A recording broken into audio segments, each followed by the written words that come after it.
Hello.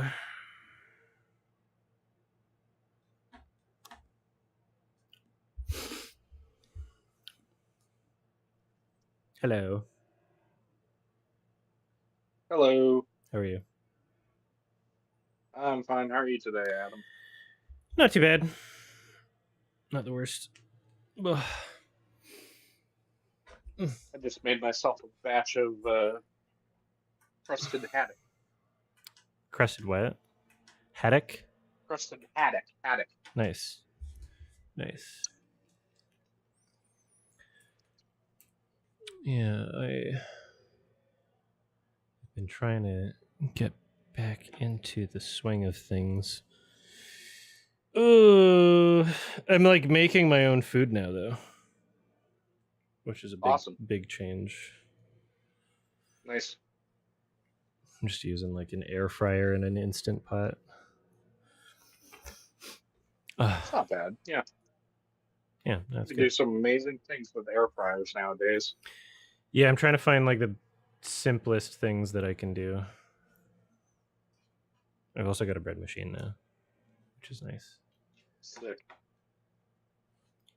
Yeah, I'm gonna try sourdough at some point.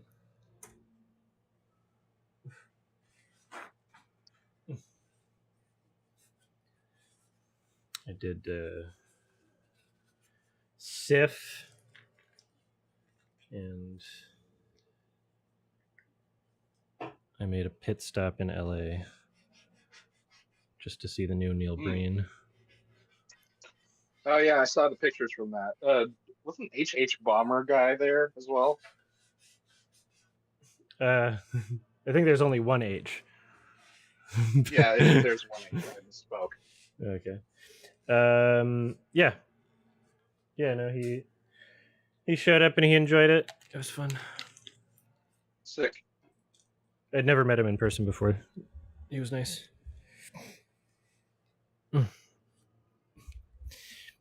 And I got some spoilers for his upcoming video.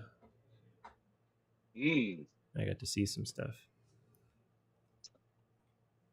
Tantalizing.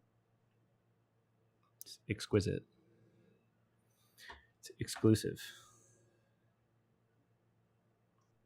Hold on. We've got. Oh shit! The fucking Backrooms is coming out soon. I gotta get my Yeah, it is. tickets. Yeah. I'm It's, not too hyped about it because I've never really been into the backroom stuff, but I will give it a chance. yeah. No, it's like the fact that it's made by like a 2-year old or whatever makes it Yeah, interesting. yeah. I've got other movies that I'm more hyped for. Like what?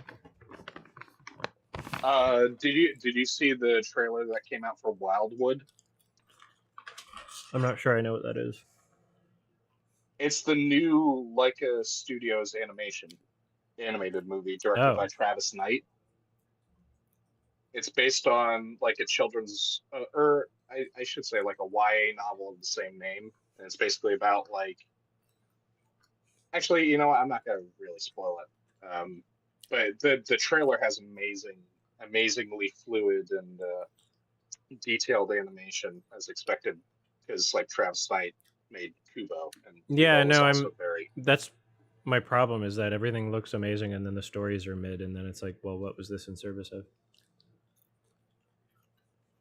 That's been like every movie that they like has made.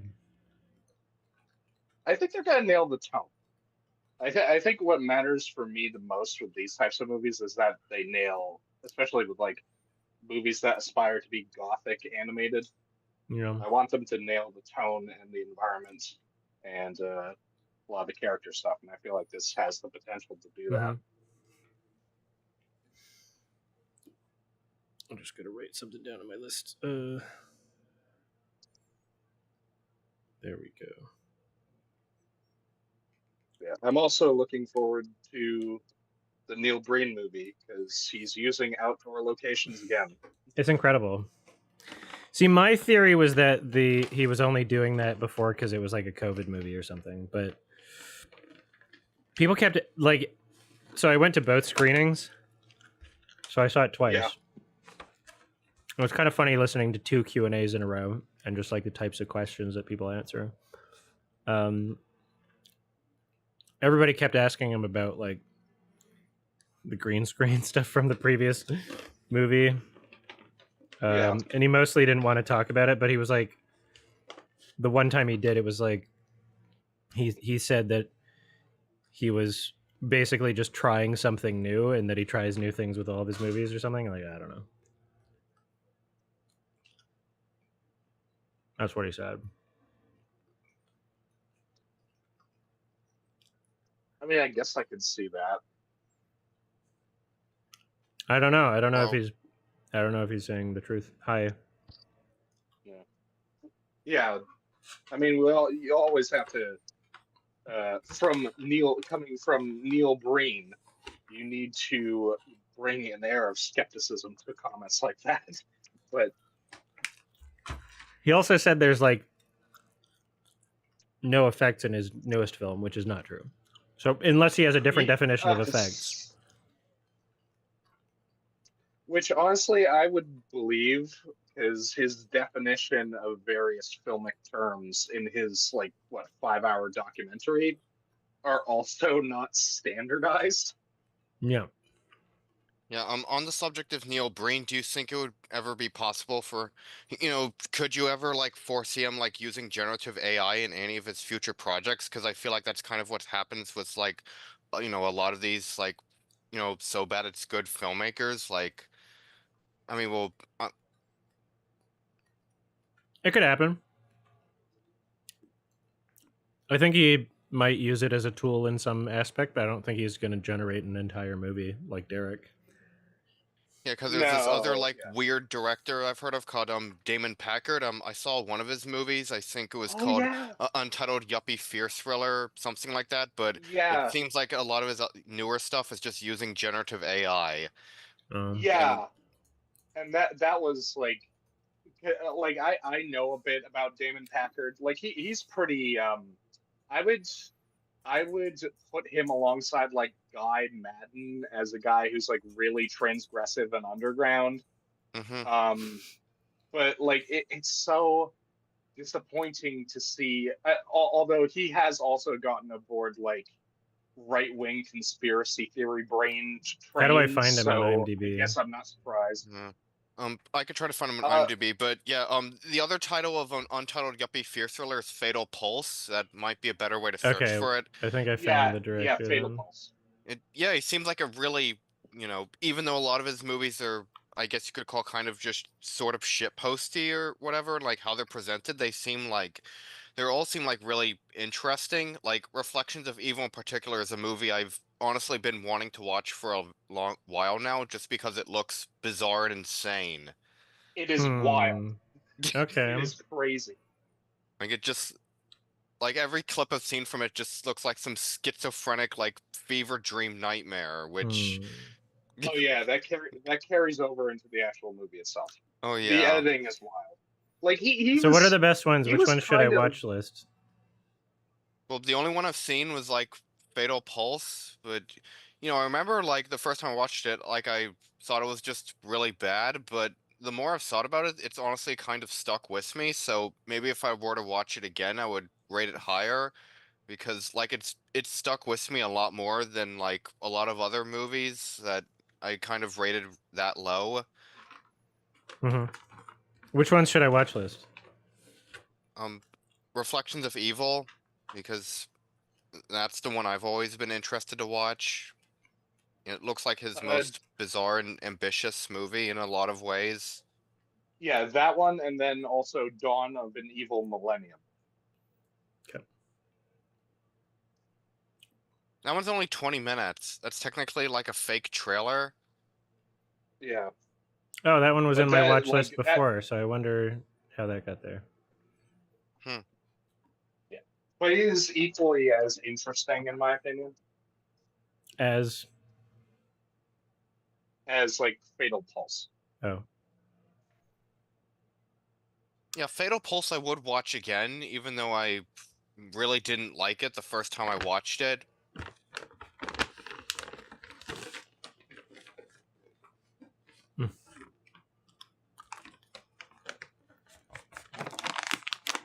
Sorry. Yeah, in terms of editing, he's sort of like a pioneer, I would say. Oh, really? Like he's just that fucking crazy. Yeah, I wonder if there's some especially YouTube for stuff I can look movies. up. Yeah, especially for movies made, like these types of low budget movies that are made in like the mid to late 80s. Oh, he has a YouTube channel. Yeah. And then someone made a YouTube video called The Schizophrenic Cinema of Damon Picard. Or Packard or whatever. Yeah, that's an accurate description. I gotta use my other arm. Just fucking clicking on shit. It's so weird. So I did like my move. Like I'm still doing a lot of it. But like I was anticipating that my arms would be fucked from that, but it seems like general like motions and lifting things is not like that bad for my tendinopathy. It's literally just clicking and typing. Like it's the repeated stress stuff that I guess I've just been doing too much in my life. It's so weird because you'd expect like that something that takes more effort or force would be the thing that is worse, but no, it's like a just very specific, not even like that crazy movements. Yeah. All right, I'm skimming through some of the visuals on this schizophrenic cinema video. And also your hand is raised. What's up? Not to change the subject or anything while you're in the middle of looking up something, but I kind of wanted to talk about Obsession Sure. just because, like, I saw it the other day with a friend, and yeah, I thought it was really great. So No, it was awesome. I just The did like problem I a. think Sorry. so far, at least. I mean, we'll see how the rest of the year goes, but so far it's the only 9 out of 10 I've given this year. Yeah, no, it's a deserving of it for sure. Very intentional stylistic choices, lighting, editing, score. yeah, I love the Yeah, way I it think like used darkness for like the creepiness a lot of time, even though in some respects it was almost a little too visually dark in some shots. There were a yeah, lot of the time it that's used darkness really well I to never like thought it was too amplify the dark. creepiness. Like every time Yeah. it was so intentional that it was like didn't bother me at all. It never felt not intentional. That's the only problem I kind of have with it in terms of the technical categories is like I just wish they would have bumped up that exposure No. just a tiny bit. No. In post production. No, No, I think no, it worked no, really no. well for what it was. I think the lighting managed to work the way it was a very intentional choice to make it very dark. By the way, if you hear something in the background, there's just like there's construction going on near me. Sure. But anyways, I loved Obsession a lot. I gave it a 9. It's the only 9 I've given so far this year. So it's probably going to be in my favorite of the year list by the end. That's I'm not. There's a lot of movies that I always change my mind afterwards, but this one I'm confident in saying that. And then I really liked the main the main girl actress who's like never been in anything. I thought she was like probably the best performance I've seen all year. Honestly, she was great. I think her name is Indy Navarrete. I'm probably butchering that name. Yeah, she was great. One of the things I found fascinating was the main guy. I looked at his IMDb because like I want to know what has he done. He's largely known for doing like voice work for like anime and preschool and video game. Like that's funny. He does work for like a bunch of stuff, like especially like preschool animated shows. So to see him be in this really good horror movie is like kind of a interesting career trajectory, you know. Yeah, I felt the same way about like the female lead, Indy Navarrete, because she doesn't have like any background in horror. She's just been in like some Superman show. So like it's insanely impressive to see her give like this great of a performance in like her first horror role. I mean, I think that there's like a bunch of super talented people all throughout, especially in LA, because that's where they all try to go to make it. It's just a matter of like being able to find them and having like a good sense for casting, and then also being a director with a strong enough vision that like everybody who's in the movie knows what type of movie that they're in and can like actually find inspiration for characters. Like, yeah, I don't, you, there aren't a lot of like, there's more super talented people than you think that don't have work. Mm-hmm. Yeah, I'm very interested to see like what Curry Barker makes next, because like I He haven't already seen has a anything else movie. from He's him. doing he already shot a movie that's coming out. Like he already shot another movie with Blumhouse this year called it's like apparently like a movie about like ghost hunters and like stuff like that, which is an interesting concept. And then I think after that he's doing a Texas Chainsaw Massacre sequel or something. Yeah, I heard So about the Texas Chainsaw Massacre sequel, and I saw a lot of people Yeah, I have like wonder. mixed reactions to him doing that, just because they I felt mean, if like he it's wouldn't good, be a it could good be a lot fit. like it could end up being something like a la Zach Krager's upcoming Resident Evil film, where it's just like a really, really good movie that's set in a pre-existing universe. You Yeah, who know, knows? Yeah, a lot of people were like pissed at Zach Kreger for being the one to like do a Resident Evil movie just because, you know, it's apparently not faithful enough to the games or like the tone of the Paul W.S. Anderson Resident Evil movies. Which But is a I funny personally complaint. don't have a problem with that. It's a I funny am one of those complaint. people. I'm one of those people that like, regardless of what property, just as long as it's a good movie, I'm fine with it. Yeah, exactly. Like I don't give a shit about like I don't know Barbie, for example, like the property, but I liked Greta Gerwig's Barbie movie. You Yeah. know, It's or not like was a good faithful movie. to the Barbie brand. that's the one I immediately thought of. I'm trying to think if there's any other ones that I have that feeling towards. I guess, never mind. So yeah, I mean, Obsession was great. I'm excited to see what he does next. It felt refreshing to see a horror movie that like actually got me at points. Whereas I saw earlier this month Hokum, Hokum, How was Hokum, and it? that was like the most average, just fine horror movie of all time, Yeah, I honestly. wasn't So I was huge on that thinking of movie maybe either. checking it Like, out, and then I didn't. I mean, Adam, don't feel discouraged from watching Hokum. Like, if you want to, you know, maybe you'll get something more out of it. But I was personally very lukewarm on it, and as well, it kind of felt like we have Stephen King at home, in that it kind of felt like a mix of like The Shining and 1408, but just set in Ireland. And there were like a trillion like jump scares in it, and none of them were like really scary to me at all.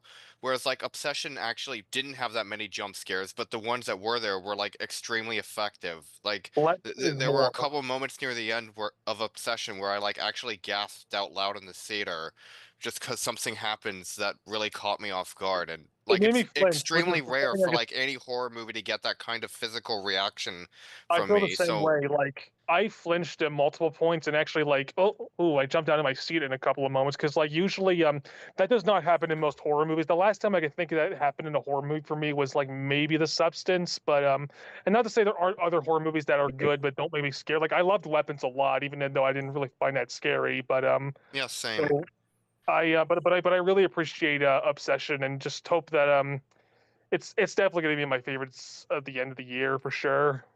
Oh I yeah. didn't find it Yeah. that I didn't find it that scary. I approached it sort of in the same way that I would approach like a really good segment from one of the Creepshow movies. Like it was Sure. really effective at evoking this atmosphere, and it In a also had a weird way, really great undercurrent of black comedy to it. Like I love the way that like karma is used in terms of the One Wish Willows. That Oh was really yeah. effective. Yeah. That was yeah. really funny. I the One with Willow thing. I feel like in a more serious movie, the One with Willow rules would have like bothered me, but because it knew its self awareness, it kind of I Very didn't mind the strong rules of self-awareness. what it was going for, which I feel like helped out a lot. Although I did find it kind of interesting how one of the thoughts I had while leaving the movie was the fact that you this premise of like, oh, be careful what you wish for, or getting someone to fall in love with me via a wish is something that you could probably see in like a kid's show, like in like a haunted episode and like a Sure. I don't know, like a Halloween episode of like a kids show, you can probably like do this literal exact premise differently. I'm pretty sure like Fairly Odd Parents did this exact premise in like one of the episodes, so which I just found like I No, don't know. every episode is this. Every episode of Fairly Odd Parents is basically this. Yeah. It's Timmy What's making funny? a wish and then ending up regretting it. Yeah, what's funny is that Curry Barker like openly admitted that he was like inspired by like a segment in the Simpsons Treehouse of Horror series Mhm. for like the premise of this movie. So you're actually not that far off when you say like the premise of this movie could have been in like a kid's thing. I mean, I guess in a way it kind of The did feel like soundtrack an said, episode, like a Halloween episode of like a kids show.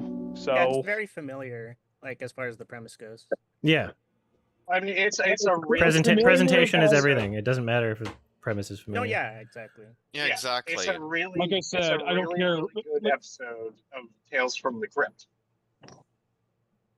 like Yeah, I I said, mean, it's like its you own can thing. make I don't even need to compare it to those. For sure. I do find it interesting how it's part of this, I guess, new trend of like YouTubers making horror movies. This is one of the best ones I've seen so far, for sure. Like, Mhm. like we got this, the two brothers, the Australian Rocket The Rocket, I think. Philippus. Yeah, who did Talk to Me and Bring Her Back. Those were really Yeah. good. Yeah, I'm Bring glad Her they did Back was two awesome. good ones. Because when Yeah. it's whenever you see a good movie, you're kind of like hoping that their second one isn't a big piece of shit and that it wasn't all the fluke, you know? Yeah, Mhm. Bring Her Back, I remember, like, I- genuinely really disturbed me in a lot of ways. Yeah, I For prefer some that one reason, I actually. gave Bring They Her Back had, a like- 6, but I would be willing to give it a second watch. And I could see Bring Her Back going up in score if I rewatched it. But for some reason, when I first saw it, I gave it like a 6. But Hmm. I think I'll probably like it more when I rewatch it. Yeah, I like them Yeah, both. I The think biggest that one's the complaints I better sort one. of hear on Bring Her Back is that it sort of rehashes a lot of the same, like, grief and trauma themes that you see in most recent, like, elevated horror movies. But in the case of this one, it didn't bother me as much just because I thought it still, like, told a really great story and was, like, really successfully disturbing in a way that, like, Mhm. a lot of other horror movies operating that same vein aren't. Yeah, it gave me like a really strong visceral experience for sure, which doesn't exactly happen with a lot of movies or horror movies ever. So I'm on the opposite end with Bring Her Back. I thought it was mostly kind of boring, and also Sure. like the trailer gave off an impression to me that the camera work was going to be more impressive than it actually was.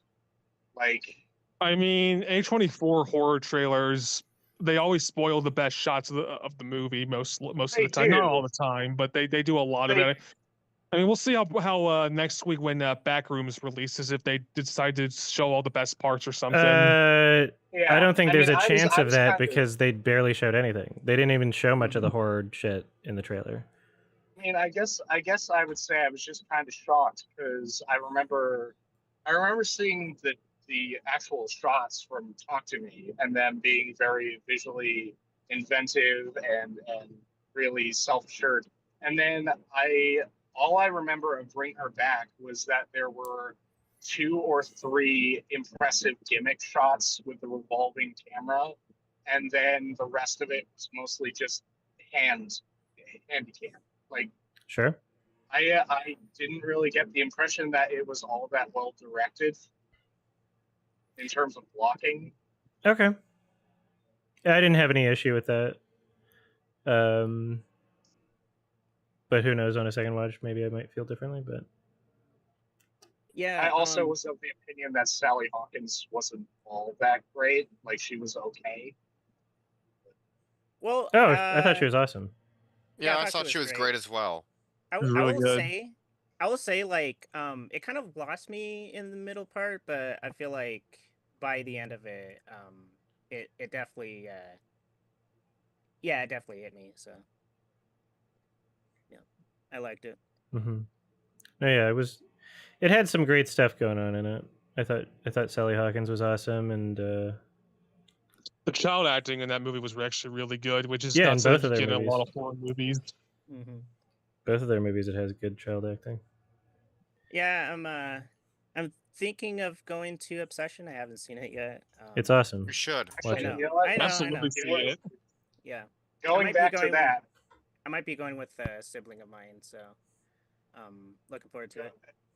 going It back just- to that, comparison between like Obsession and the Filippo brothers movies. I feel like I buy more into the hype with Obsession than I did with their movies. In a good way or a bad way? I like Curry Parker more as, from seeing Obsession. Buying into the Like, I hype. think he has a lot more If someone says buy into the hype to me, I assume that they're talking about the hype and not the quality of the movie. That's a small criticism. I think the reputation is well deserved. Okay, yeah. Yeah, it hasn't been it's not like close to me as far as like screenings go, so I'm kind of just like a little adamant of going out of my way to watch it. Mhm. But I was talking to my sibling and they really want to go, so that's pushing me to, going out there. I'm just watching lucky. it. I'm lucky enough to have enough theaters near me where most of the stuff that I want to see is usually like playing at least in like one theater. Like I have like 2 Cinemarks that are really close by to each other. And sometimes they'll play like the occasional indie movie, and sometimes that.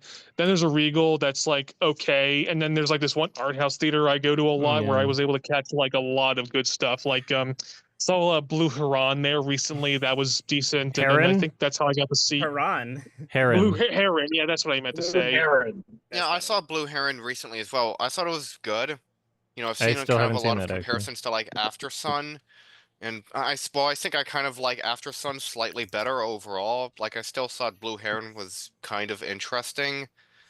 I think I'll probably Blue get Heron something was out of real- it. I just haven't seen it yet. It's pretty good. Oh, is it in It's worth theaters right now? watching. I love it. Oh, maybe I should watch it. I especially love how it plays with subjective reality in the second.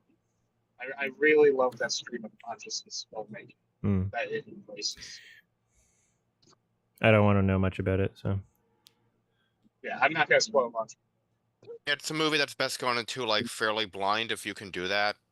Yeah. Yeah, I have no idea. I have nothing. I don't know anything about it. Fucking. Oh. Sorry, I was looking at the IMDb fucking showtimes thing. Well, can't make that showing.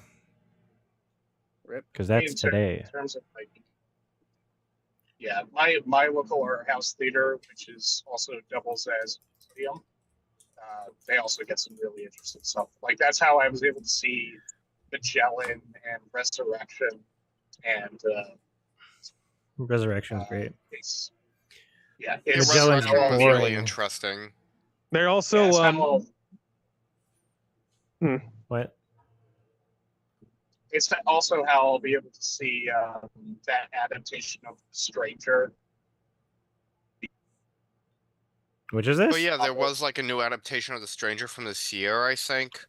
Yeah, I know what you're talking about. Yeah. Right now they're doing a thing where so I hate bringing this up, but like for America's 250th anniversary, what they're doing is they're playing like movies for free at this art house, at my art house theater, and I think one of the theme being it was made in my home state, being Ohio, and one of the films that they decided to play for free was Howard the Duck, which I find really funny. And they also tend to play like kids movies a lot on like old kids movies, like just because they really need money. Like this art house theater is desperate and struggling, but so in order to get funding, they just play like old kids movies for like a few bucks, and which I think seems to be a successful business strategy because then they're also able to get like really interesting and out there art house movies. Like as I said, Blue Heron. They got Nirvana the band to show the movie at that theater, which I was really happy about.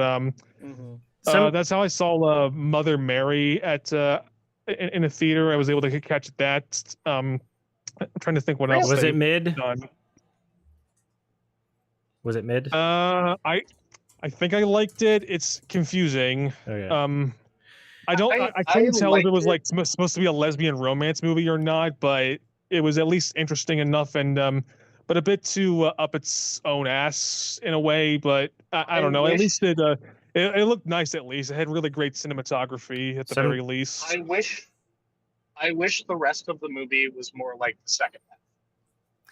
Sometimes I think because I feel like David Lowery is not good at directing chamber dramas. Like he does not have the blocking technique and talent to do that. Because Have you like seen A Ghost it's Story? It's great. Yes, I like A Ghost but Story. that's I not like like that a lot. that's not like a chamber That drama might be his set best on movie location. for me. I like it better than Green Knight. So. I've been meaning to watch that one actually. Like the only It's so film I've weird. seen from this director is The Green Knight, which I remember being good, but something prevented me from like fully connecting with it. Like I'm kind of on the same page with Adam and thinking it's only like a Yeah. 6 out of 10. Like I admire a lot feel- about it from like a technical standpoint, but I don't know, just something I feel kept me from loving it. I feel like if I rewatch The Green Knight, I will really connect with it a lot. Because like I love a lot Maybe. of what it's doing conceptually, themes, and in terms of subverting the original poem. Like I love that idea of like, oh, the knight actually owns up to his sort of chivalry in the end. You know, I'll admit maybe another part of why I was kind of disappointed by The Green Knight. I think another part of why I was personally a little disappointed with The Green Knight is because like A24 basically marketed it as like a horror movie when that's not what it was at all. I don't even remember. Like the Yeah, original that's like not what teaser it's- trailer didn't- for it kind of makes it seem like way more like violent and gruesome throughout than it actually is. So I kind of just went in expecting it to be a different movie than it actually was. So that kind of makes me wonder if maybe I'd like it more than now that I know what to expect.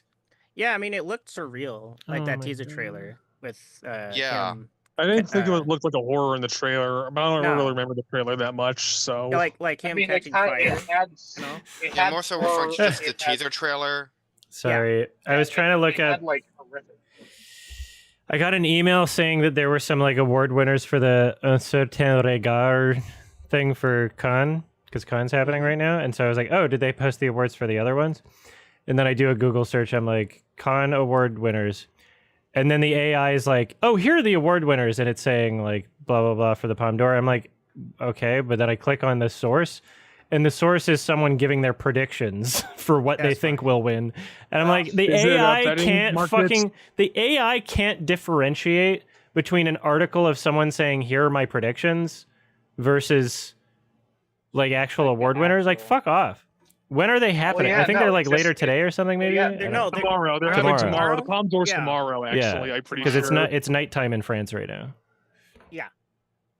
Yeah, Okay. they tomorrow morning at your time, you'll find out when the Palme d'Or winner comes out, I think. And then, although there are some movies that I've seen some of the reviews of some of the movies, I'm very curious about.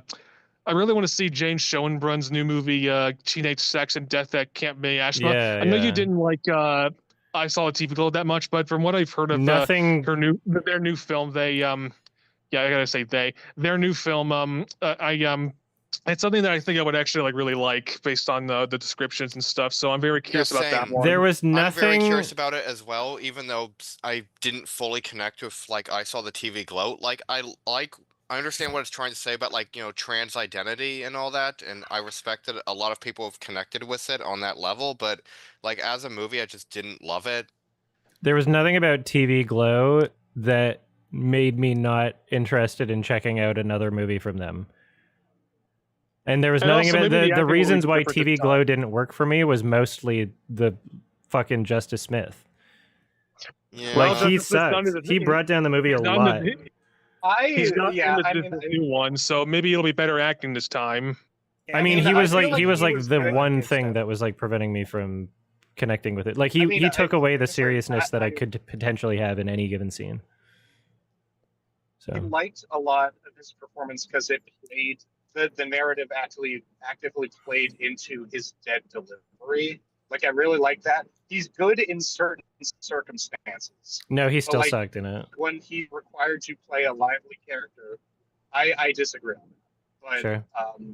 I think when he's required to have a more lively presence, as he is in the Now You See, Now You Don't, he sucks. It Because wasn't. It he's wasn't just even just not- like that. I had an cannot issue with perform him being monotone, though. Like it was entirely unconvincing. There was no authenticity to his performance, regardless of whether or not it was monotonous.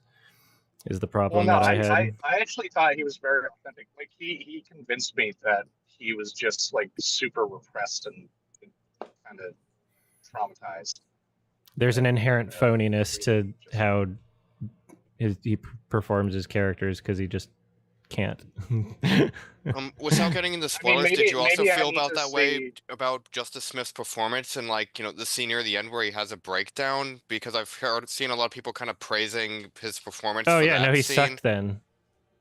He was bad at that moment also. Yeah, I totally disagree Sure. with that. But He's stinky. He's a big I O respect. I stinky. saw TV Club more than I like it. That's how I would just say. I would be willing to give it a rewatch. I haven't seen it since Yeah, it came same. out, but I'd be willing to give it a second watch. I And don't see think I how need I to. feel about it. But I'll definitely be checking out. But I'll definitely check out their new one, which does not have Justice Am I Smith, the only person thankfully, that's so seen World's that's at least Fair, or did anybody else watch that? I I watched saw it. that. I I have. thought it was alright. alright. still, Yeah, Like, that had again, some I character understand- to it. I like that one. Mm-hmm. Yeah, maybe that's another one I need to give a rewatch because like I respect what it's trying to do, but I just didn't like fully connect with it, I guess. It's And I guess my flawed. main issue It's I a guess my first main feature issue with too. like both of them is that in my opinion they don't really push the horror elements far enough. And like TV Glow especially, I kind of wanted to explore more of like this creepy pasta like Panko Peg thing it was setting up, but that just sort of trails off. I can't get over the and I name. never thought it was yeah, and supposed I to be can like the rhythm. understand. I Pico know Pig. you can probably I- argue there's like a semantic point to like those elements like trailing off, how the character's like stagnant and all that, but I still wanted that to be like fleshed out a little more, and it was Honestly, kind of unsatisfying in that sense. I never got the impression that it was supposed to lean into creepypasta type stuff. Like I fully thought it was supposed to be like just dying nostalgia and a sense of association with this childlike show that's cheesy and like you remember for having like sort of opening your imagination, much like people associate it with like Buffy as their first experience with like I guess sort of appreciating their own sexuality because like Right. a lot of lesbians associate their experience with like opening up with sort of Buffy getting big on TV, right? Yeah, and again, That's as what with I've the heard. Green Knight, maybe it's just another case of me like going into the movie expecting like a different kind of movie than it wound up being. So, if I were to rewatch it with like the right expectations in mind, maybe I'd get more out of it. Yeah. I will say though, my most anticipated, although this was canned, right? Yeah. Hope movie Hope. What the heck? Yeah, the Korean that movie. bad? I'm curious about that one. I I am. I've heard director very of The mixed things about it. Wailing, Like David uh, Elrich like hated it and said the CG in it looked as bad as The Mummy Returns. So I'm wondering if they just played like an unfinished version of it at like the The festival, or like director, the a version with director, like unfinished effects. the, Like I'm worried. Like I the wonder if they'll have director to like did. pull a cats and like patch all the effects work in it before No, no, no, no, before no, releasing no, it. no. The director did confirm that they were unfinished effects. They were basically Alright. seeing a rough cut of the movie. Oh. At Oh. Cannes. Well, okay, Yeah. that Of makes which movie? that makes total fuck. Hope. Hope. Oh, weird. That's the new film from Why? the guy who made The Wailing. The Yeah, the, no, the I know- I Wailing know what it directed is. movie. And The Chaser. Yeah, I know what it is, but like, Yeah. unfinished cut at the movie. That's so funny. There's a few Yeah. movies Well, I that mean, where they've done they- that. Yeah, where- at like Yeah, a they've festival done as that before. prejudiced as Cannes, you'd think they wouldn't want to Prestigious. like release the I unfinished mean, rough cut of it. if That we're just talking sounds about really No, I mean, strange. plenty of film festivals. Prestigious is what you meant to Plenty say. of film Also. festivals. Prestigious, do sorry. that. It's okay. You don't have to Plenty of apologize. film festivals do that. Sundance is kind of like a lot I of mean, festivals, I think. it's right? more up to the filmmakers whether or not they're doing that. But like, it's happened before. I'm I've pretty had- sure the director said that they screened that rough cut basically to get the festival attention. Mhm. Yeah. Yeah. Was the rough I've, cut I've like had, did people like it? I heard it was like mixed. Or There were something. mixed reactions. Like some Yeah, people I said heard it it was was mixed. really excellent, and then others said it was really bad. Interesting. Was it competing for the Palme d'Or? it's it yeah, it's in was competition. actually. That's so weird that it would be in competition and it's like it wins and then it's like, well, that wasn't the real movie. I don't think it's That gonna would be win. I really don't think it's gonna win The at fact all. that I it think could is it's funny. in competition, but I mean it could.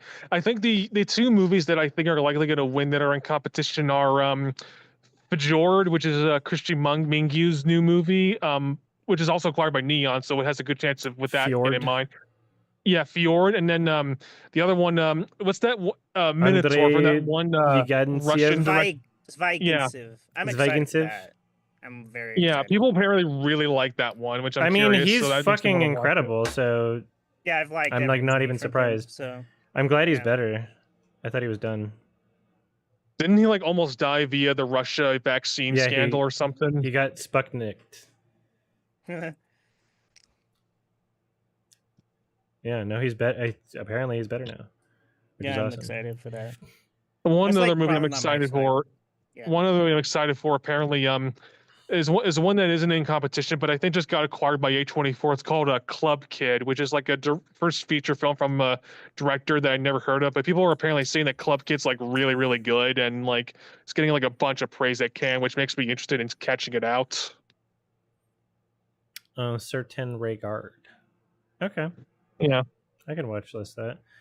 Yeah, sometimes I just look at like what's in competition and like just add things to my watch list. It doesn't always translate to like a good thing, but Sometimes one the goal I have for when I go to TIFF this year is to try and prioritize stuff that maybe doesn't have like as much of a wide distribution as like other films. So yeah, like for example, last year, I had no idea what about before he had the TIFF about what the Testament of Anne Lee was until like Sarah, just too good Sarah, like told me like, hey, I'm gonna check this one out. This is from people from who worked on the Brutalist and stuff. So I was like, oh, okay, I can maybe catch this and see.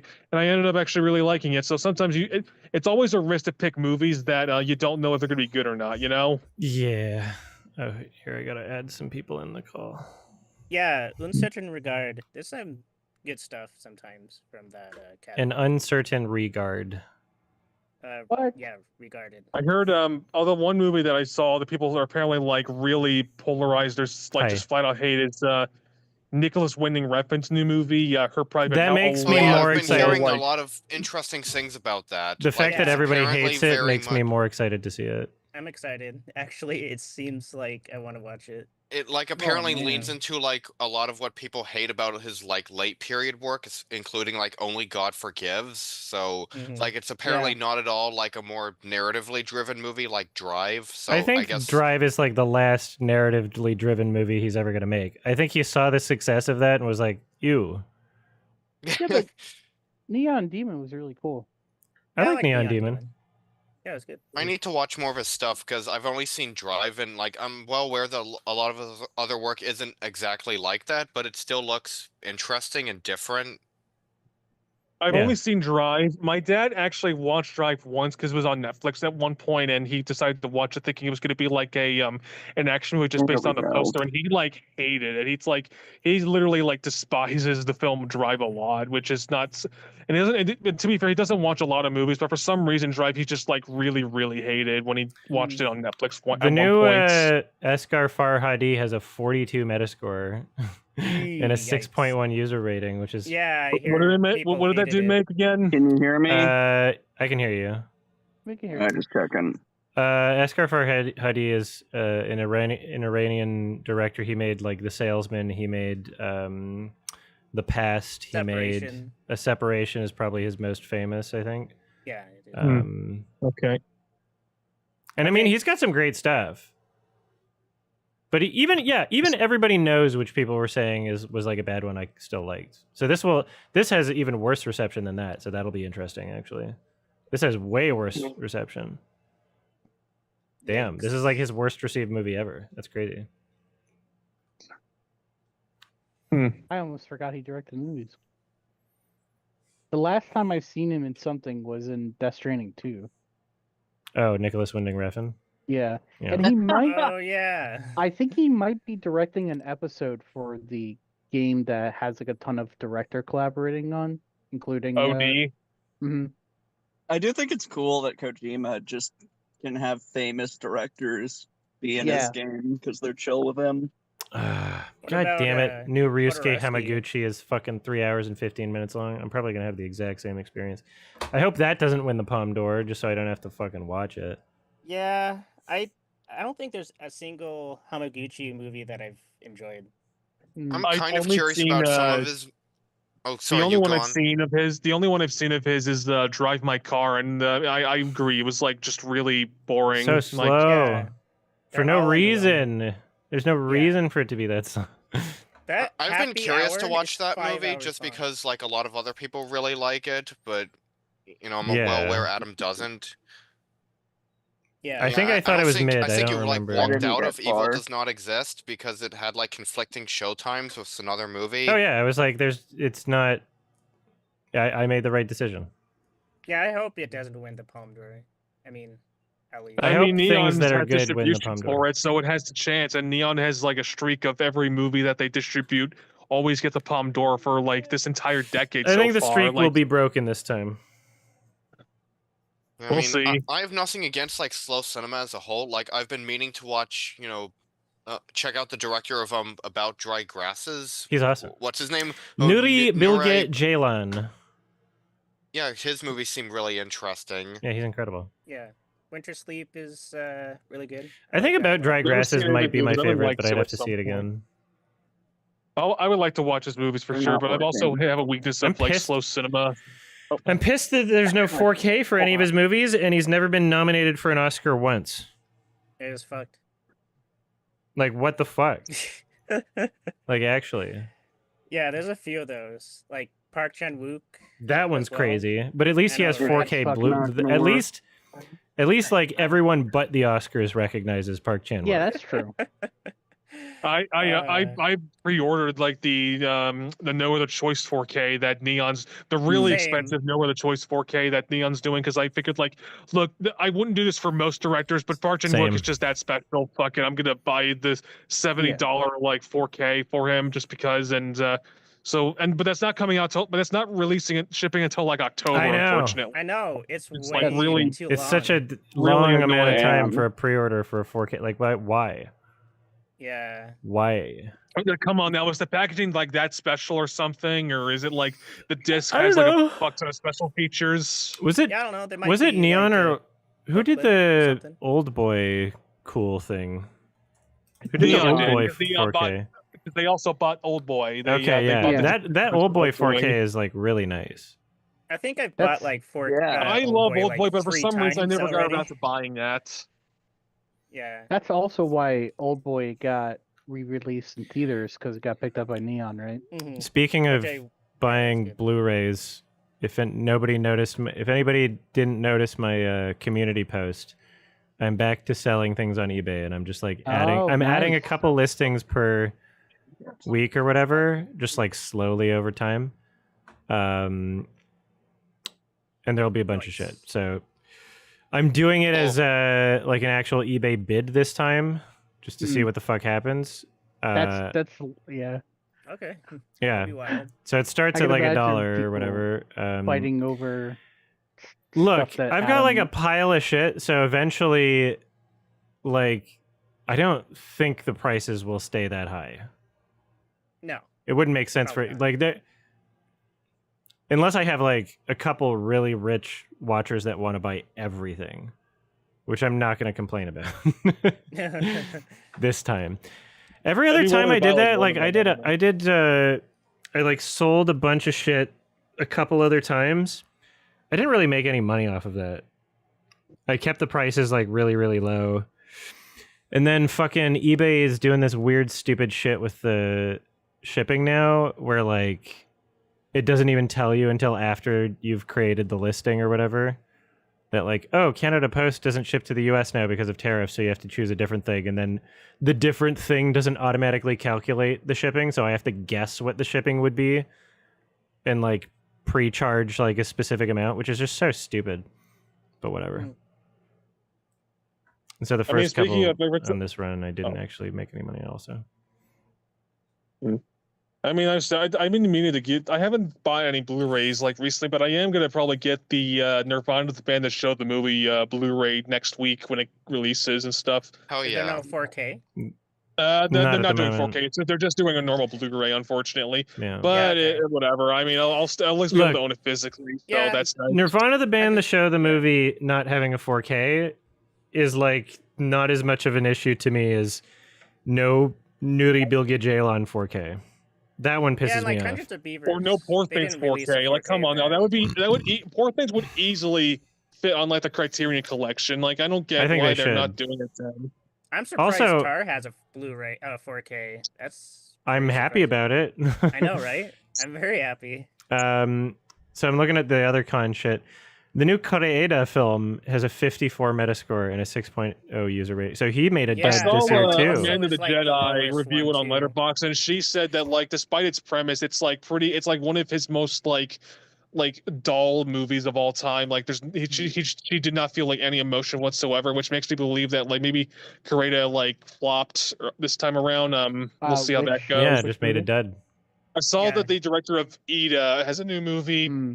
That Big Fatherland, that's like only like 82 minutes long, so it's like really short. Yeah, his movies are pretty short from. And people are. memory. I've seen some mixed reviews, but it's mostly positive. So hopefully that'll be a good one. I'm glad Christian Mungiu it seems to have made another I'm good glad. movie. Yeah.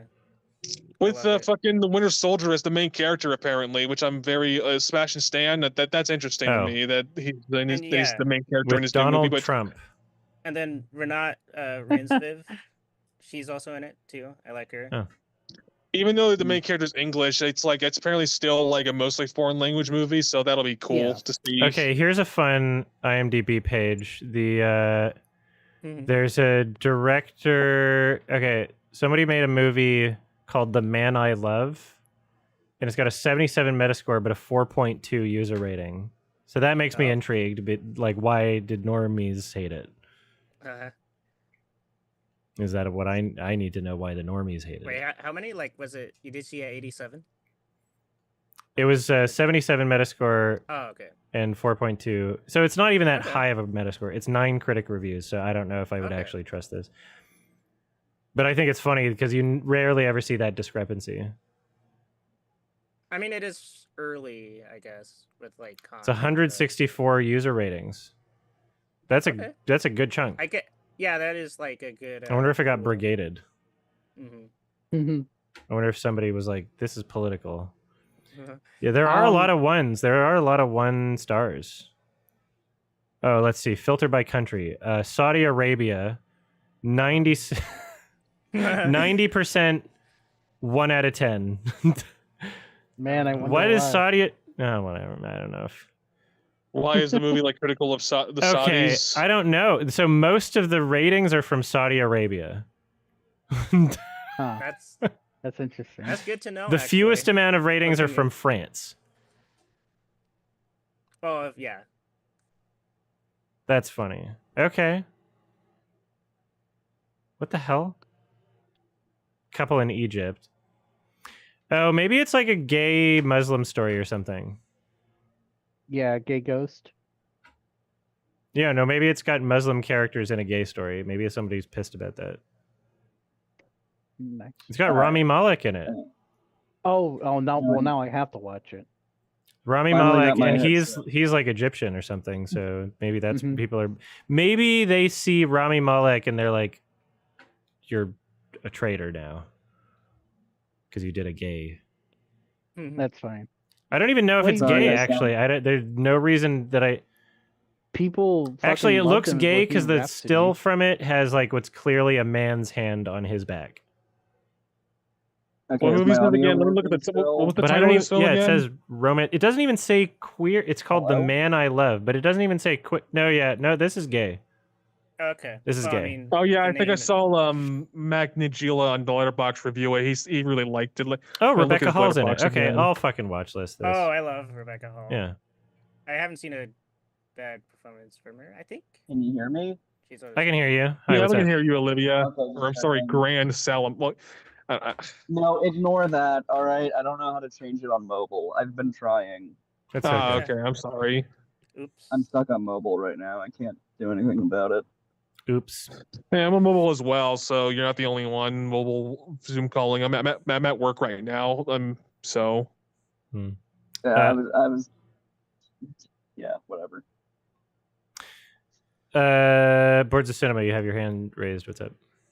Hi, so where we were kind of talking earlier about like horror movies that are coming out this month, like Obsession and all that. But another one that I was kind of interested in was Passenger. But just because I thought the premise of like a sort of a road trip horror movie that like that's about like an entity that like stalks people while they're driving sounded kind of interesting, but from what I'm seeing, it's getting like largely mixed reviews. The so- trailer looked like shit. Yeah, the The trailer, trailer looked looked boring, absolute, and also I don't like the absolute director shit. at all. Like it's the Yeah. same director as he did like Scary Stories to Tell in the Dark. He did I forget what else he did, but he's not really Troll that great of a Hunter. director. Autopsy I remember of seeing Jane that trailer Doe. and I'm like, I can't believe this. This feels weird. Like it doesn't feel like a Didn't feel like a trailer. professional polish. Yeah, it felt like a fake trailer. commercial, or yeah, it felt like a fake trailer. Yeah, fake, like what are they going to advertise? TV It ad. literally felt like an ad. Exactly. Like it was I going to start waiting talking about a for- car or something. It was like 2 They're minutes apparently gone by. I was playing like waiting ads for in it. like gas stations. Apparently, they're playing ads Yeah, I for this saw movie. that. At, like, That's gas. That's funny. Yeah, Oh, it's the viral director of marketing. Ad Astra made another movie. Oh. Paper Ad Tiger. Astra was interesting. Yeah, there's people that sure. hate that movie with a passion. interesting. My My brother's I thought it dad, was one. good, not my but dad, my I can brother understand why it's hates not for everyone. Astra. Like, I didn't love everything about it. Like, I agree that there was like one scene where like a lot of characters like died just because they were like idiots. And that was like really annoying. I'd But have to for the watch that most again. part, I liked that it was like kind of slow and more contemplative than like the usual kind of sci-fi blockbuster. Yeah. Yeah, it was cool. I would definitely like to revisit that sometime. I need to revisit that for sure. That's the only one I've seen of that director. I know he did like one other movie with Anthony Hopkins after that, and now he's doing Paper Tiger with Adam Driver, which people seem to like at Cannes. So Didn't he do we'll see how it Lost goes. City of Zed? Lost I City think- of Z, Yeah, yeah, I'm Canadian interested in that because revealed- it's like Robert Pattinson. No, I actually just like saying Zed in that. Okay. title. I'm not Canadian. No, I remember liking it. It just didn't like have the highest. I didn't. Yeah, I feel haven't like seen it highly yet. about Jake it. loves it. I remember him I thought it was saying good. that it's one of his favorite movies or something. Yeah. Lost City of E. Mhm. E.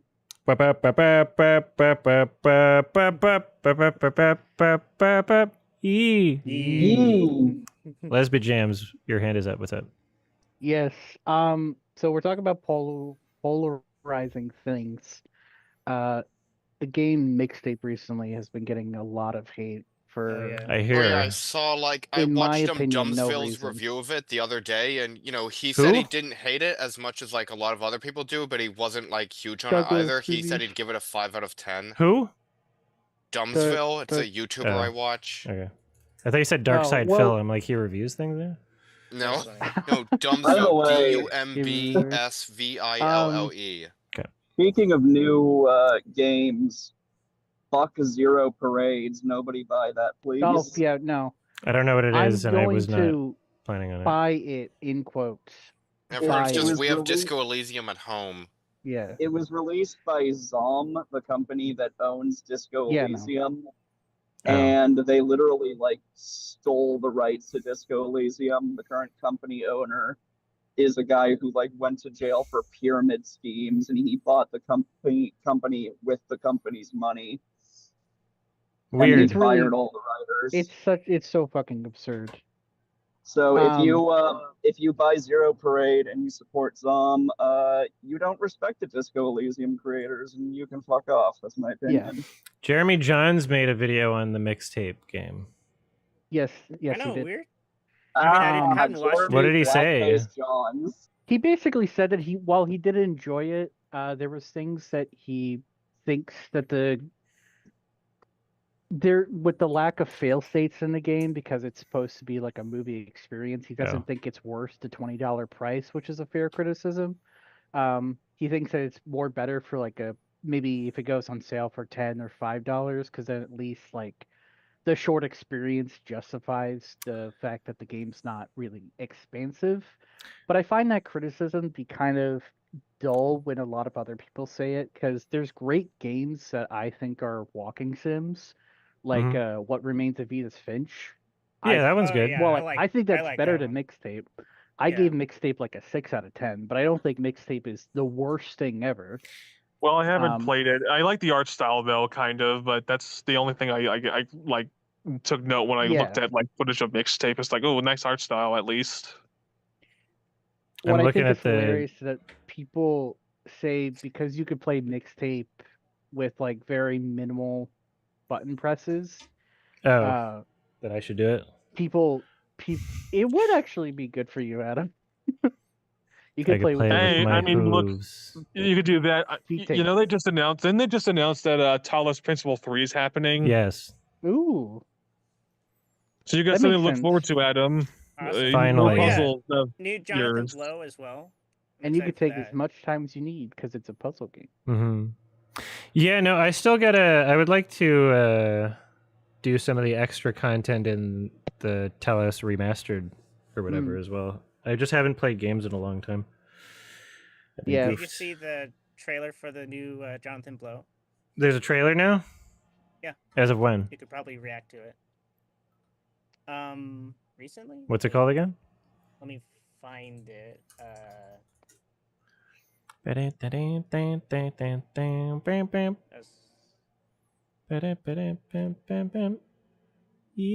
So real Yee. quick, one of the dumbest criticisms I saw about mixtape was that someone said that for a game that is a walking simulator, they find it to be really stupid. But then said that they love games like The Walking Dead and Life is Strange because it has a choices. weird. Because choices matter in But that they game. don't. They don't. I mean, the They new quite Life is Strange, they literally literally like decided to make both endings canon. Like, it's like, okay, so like, I guess the endings of the first Life is Strange don't fucking matter. No, it never mattered. It literally What the never fuck is this mattered. shit? Sorry, I bought this at a gas station in the United States of America. The packaging's so stupid. Swedish fish chews. It's like now I get like a little cardboard What the tray of fuck? individually wrapped Swedish fish chewy though. This is so stupid. I'm pissed. You know, I'm gonna eat it. people complain about Japan because Japan likes to do like a lot of individual wrapping. That's terrible. That's just terrible. That's way more Yeah, inefficient. yeah, like high chews? No, not high chews. Mambas? I like yeah, high chews. well, Crazy. If you yeah, buy I like like any high box chews. of like mini But, like, chocolates, they're always individually wrapped. It's such a waste of This is like dumb. paper, you That know. This is that stupid. I hate packaging that. is extremely wasteful. Yeah. They did the same. There's another one. Sour Patch Kids chews. What the fuck? That's funny. Look, I had to figure it out. I had to What's the point know. of those? I don't know. I'm pissed. I like Sour Patch stuff, I think. Same. I But haven't it's like eaten it's Sour Patch almost Kids like in a it's defeating while, the so I purpose. can't really say, especially with my Yeah, diabetes. it would make more sense if that was like in a bag and not like a box design with cardboard in it. Whatever. I'm Yeah, I don't- sorry. don't This is filled with a lot of autistic people, so it's very easy to nitpick on. Listen, small we're things all like out. that. I mean, I don't know if everyone is, but I'm certainly I am It at would least. be- But I'm sure a lot of people would. It would be a fair assumption. Yeah. I would be shocked if there was a single neurotypical person in this call. That's true. Mm-hmm. So I sent the Jonathan Blow game trailer in chat if you Mm. want to react to it at some point. I'll react to it at some point. Okay. Order of the Sinking Star. No point to the game. Yes. Just jumping around, jumping off shit. Stupid as hell. Soldier Boy. I like Soldier Boy more from that clip, and I don't like him. Yeah. But he's a that upped scammer, his. but yeah. I think Um, more positively of him because of that clip than I would otherwise. I'm very excited for the I mean, Hellraiser Jonathan game Blow coming kind of out. deserves Hopefully it. this year. Jonathan Blow is such a fucking dick. He's a an weirdo interesting character. and kind Yeah. of stupid sometimes. Mhm. Yeah. But he makes very good games. I do love that they had him like crying in a dark room over Soldier. It was perfect Yeah. B-roll. It's funny. I watched I watched that indie game movie. It's not before, good. like really knowing Jonathan Blow or anything, but Yeah, I watched that too, and it's so funny because it picks Jonathan Blow and Phil Fish both very positively, which is hilarious because both of them are douchebags.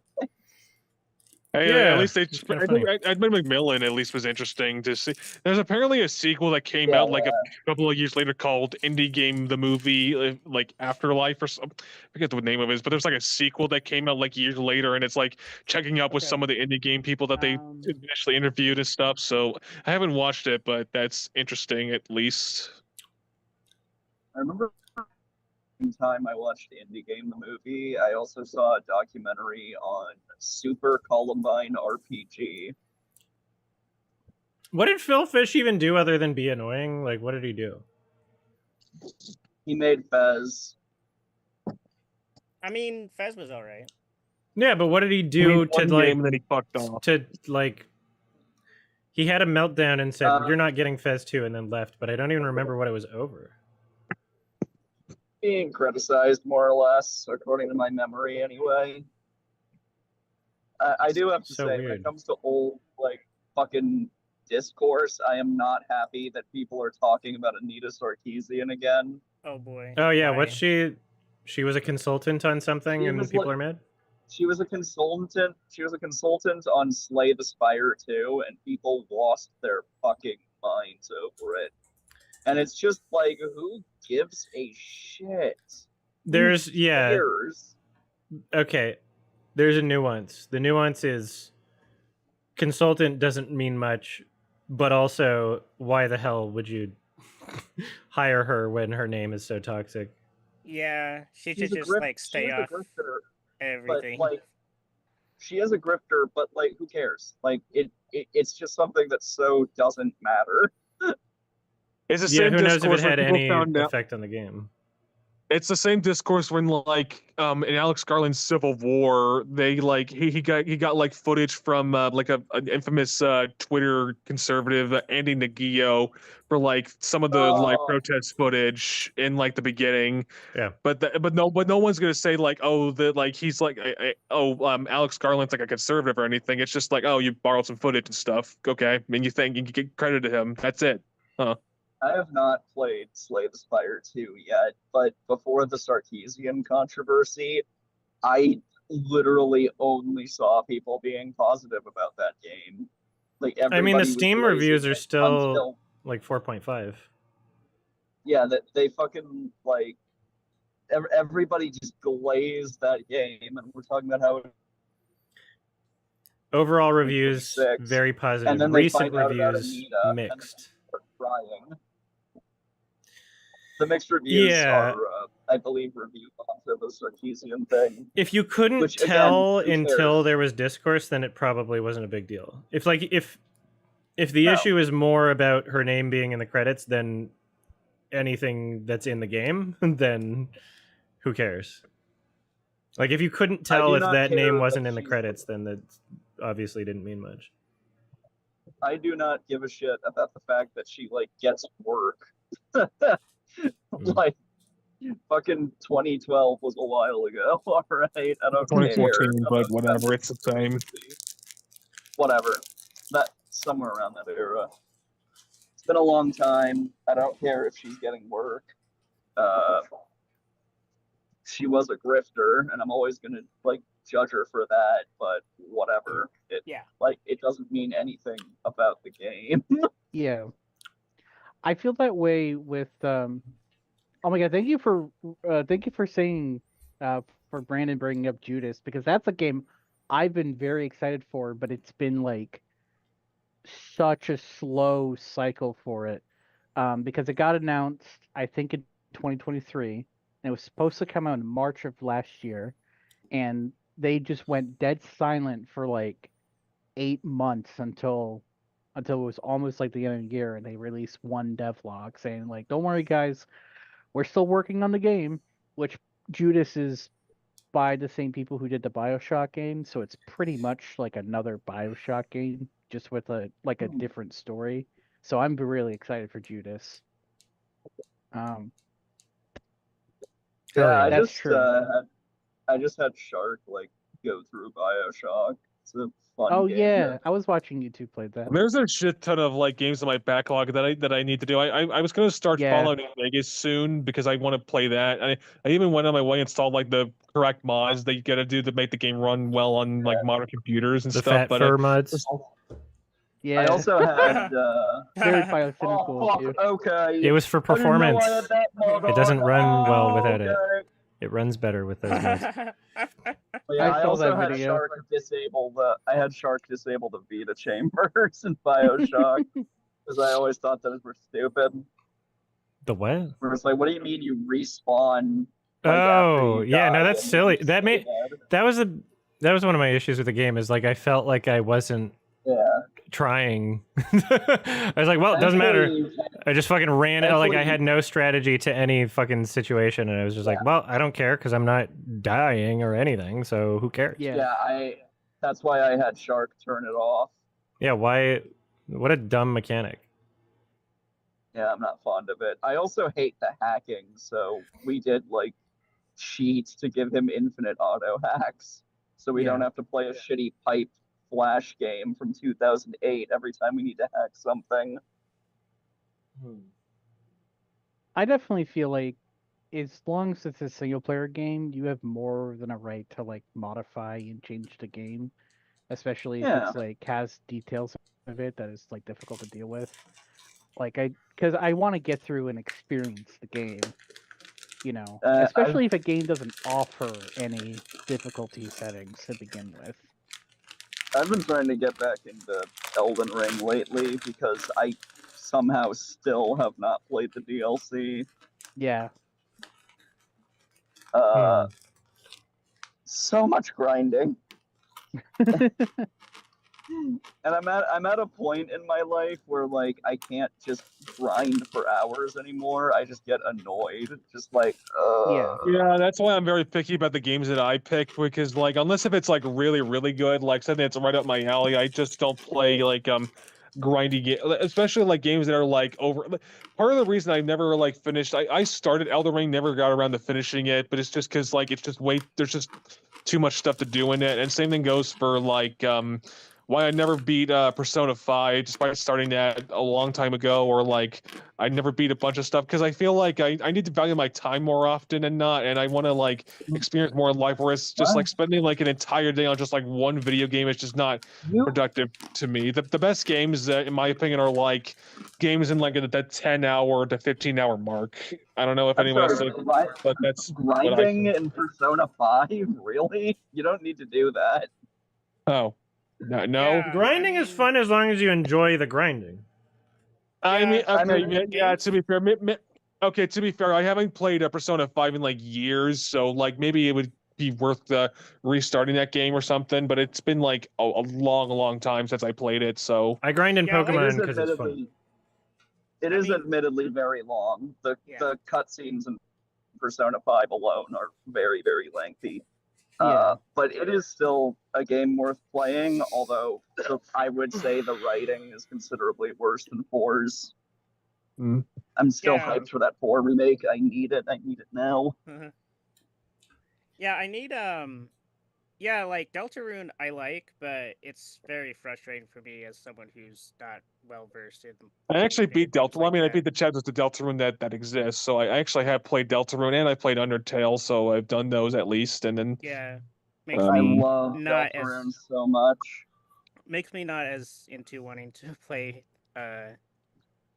Gameplay wise, Deltarune is a huge improvement over I need this Undertale. room to not be a giant Undertale, fucking mess is what I need. It's just frustrating to me as someone who's never played any game like it, so I have no idea what although that one boss that one chapter 3 boss I can't spoil. Oh my god, I don't think I've ever gotten angrier at a boss fight.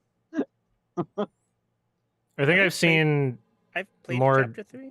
I think I've played chapter 3, not 4. Sorry. Nah, it's not out yet, right? Deltarune has it's not finished. 4 out of 7 chapters released so far. I'll keep waiting. Wait, that's fair. You said 7? don't know, 6, 7. 7 chapters? 6, 7. 6, maybe 6, 7 7. chapters. God, Maybe.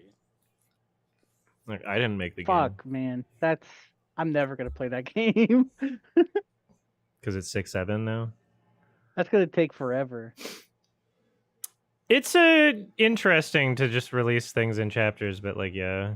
Yeah. I mean, yeah, I think it's like a good strategy, you know, instead As of long as just, you have things like waiting- planned out in a way where it would make sense. It's Right. not. I'll say it's not like It's not like when Telltale and even Don't Nod when they would release their episodes in parts, because I find that to be strange because it's supposedly supposed to be like already all made. Having it release an episode just feels odd, especially since the emphasis on choice is supposed to like continue throughout the game. That was just a marketing thing. Yeah. It's just so people talk about it on Twitter. I mean, that's what happens with like every TV show. Like they used to be like when the Netflix initially started, they were like release every season in like one go. Now it's like with a lot of TV shows now, it's like go back to the releasing one episode a week, so that way they can speculate what's going to happen next, even if it's like kind of pointless and stuff. What do I and then do with just candy that I don't want? Just find a homeless person, maybe?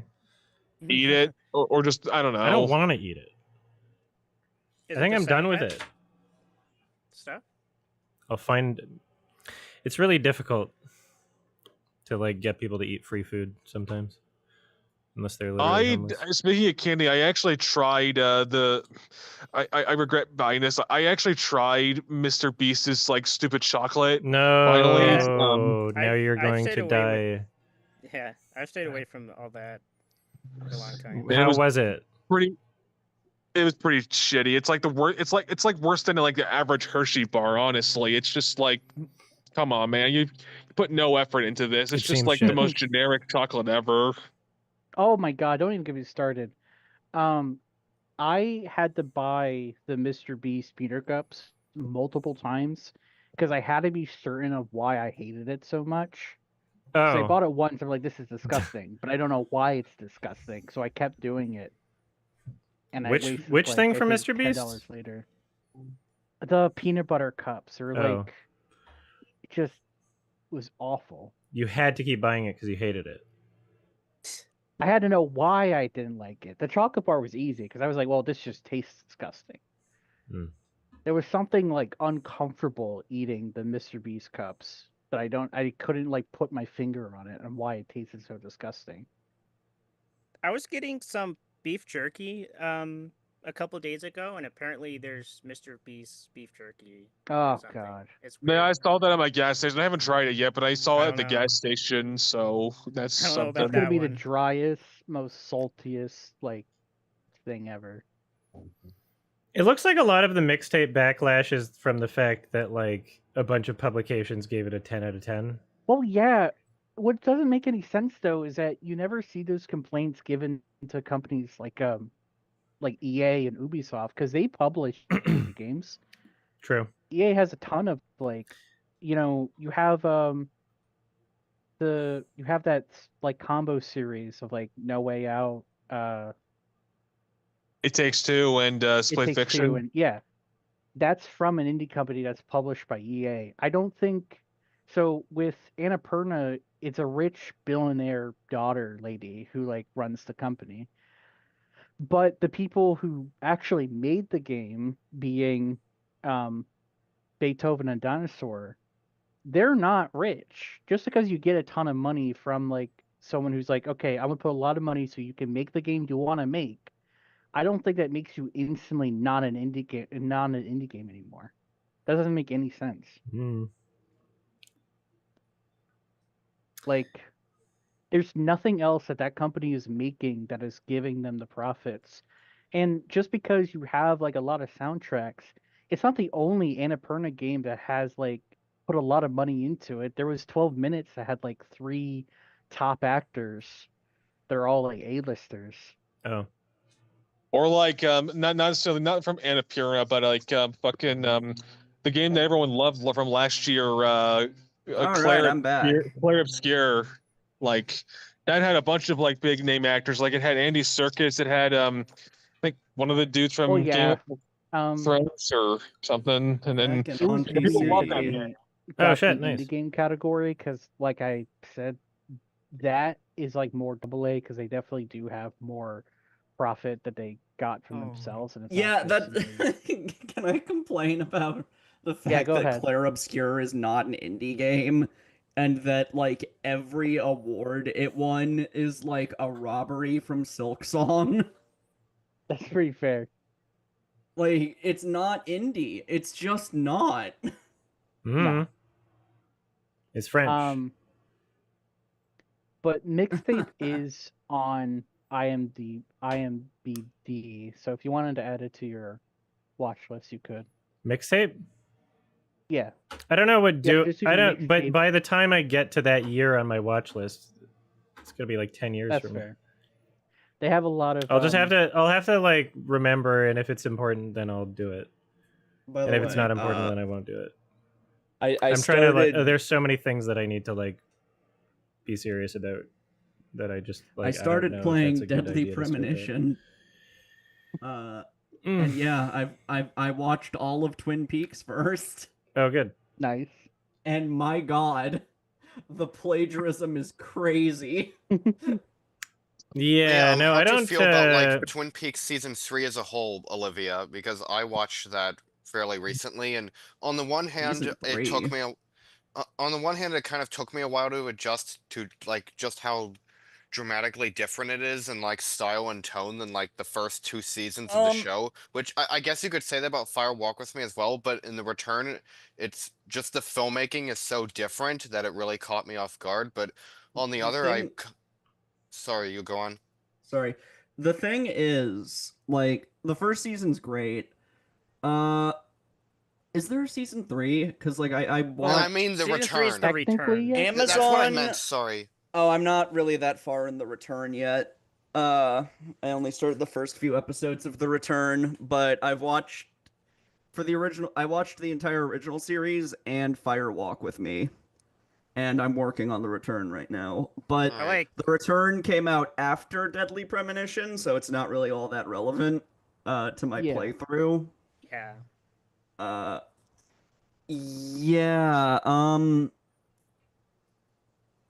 Adam, how much of Twin Peaks have you seen?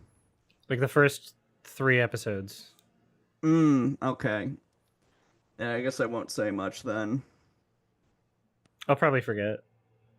It's a great show. I am absolutely adoring it. I should watch more of it. I just like some aspects. I will admit though, the final season. Apparently, the final season, Lynch had to like leave for You a mean bit. season 2?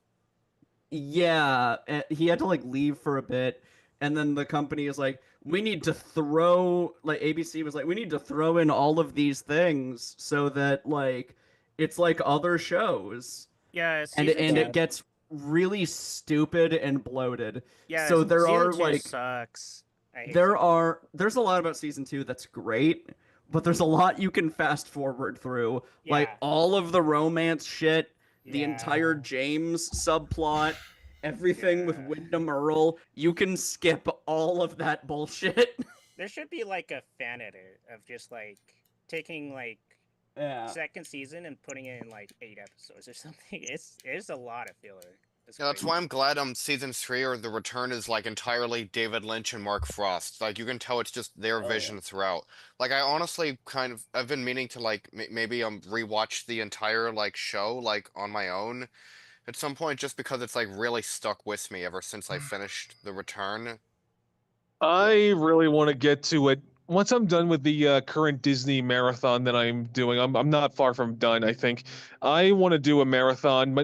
I have 3 ideas for marathons I want to do next, which are every David Lynch movie and also maybe Twin Peaks, every movie that has made $1 billion, which I might do maybe next year, or the one that I think that would be the most interesting one, every movie that has won Worst Picture at the Razzies, because I think it could be a fascinating little experiment to see which ones are actually good and which ones are funny, bad, or just painful to sit through. Or you could just watch the Evasive video.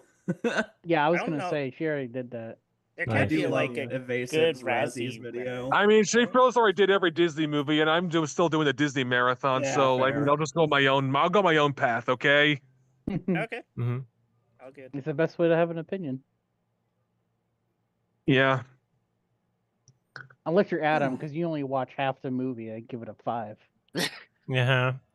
Well, speaking of incomprehensible movies, me, Olivia, and like a bunch of people in Shark Stream, we watched Southland Tales. Well, I've been meaning to catch up on the Oh, VOD God. for that because that's a movie Fascinating. I've It's a honestly been very- wanting to watch for a while now, but it was just too late at night when like Shark did like the live stream for that. So like I do don't want think to it's catch up on hidden the VOD for it. genius.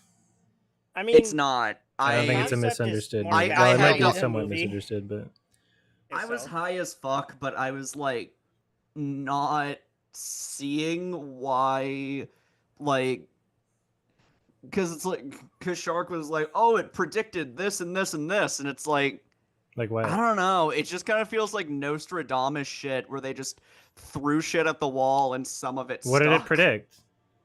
The Strait of Hormuz being blocked. Yeah. That was So one did of so them. did fucking Professor Well- so did fucking Professor Zhang on YouTube, who like talks about the Holocaust not being real. The thing is, I've been reading a book recently by John Brunner called Stand on Zanzibar, which I'll be right like, back. the main Okay. reason I was interested in it is just because people were saying it like predicted all these things. You know, it basically takes place in like an alternate like 2010s that's like sort of, you know, crippled by like overpopulation, and it like touches on all these issues such as like genetic engineering and eugenics and the US being at war with China.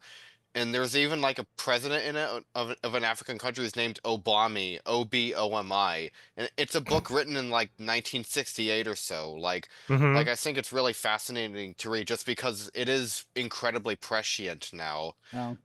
I mean, yeah, I think that humanity just goes through fucking familiar treads, and also our brains are wired to like notice patterns in things.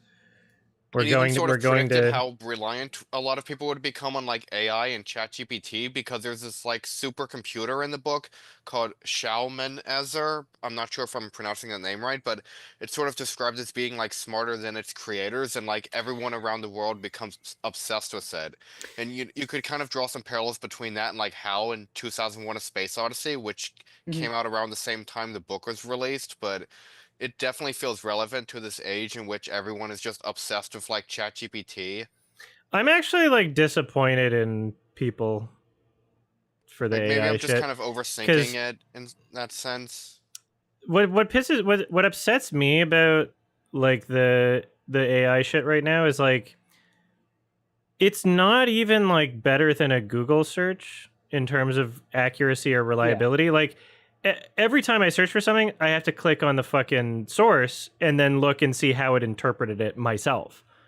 Like literally at the beginning of the stream, I was like, what are the con winners? And then it pretended to know, and then I click on the source and it's like, oh, you sourced someone's predictions and then somehow didn't notice that it was a prediction. Right? Like the AIs apparently can't differentiate between someone saying, here's what I predict will win versus, oh, the winners aren't out yet. Right? And yet, people are using this as if we're not in this weird point where it's obviously imperfect and unreliable. People are using it anyway as if it's reliable.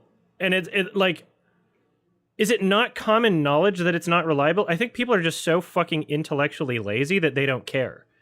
I think people are just so fucking intellectually lazy that as soon as something comes along where they can think, oh, somebody thinks for me, then that was the end goal. And it's not about accuracy. It's literally just about not having to engage or put any effort into thought whatsoever. That pisses me off. Like Yeah, that's 100%.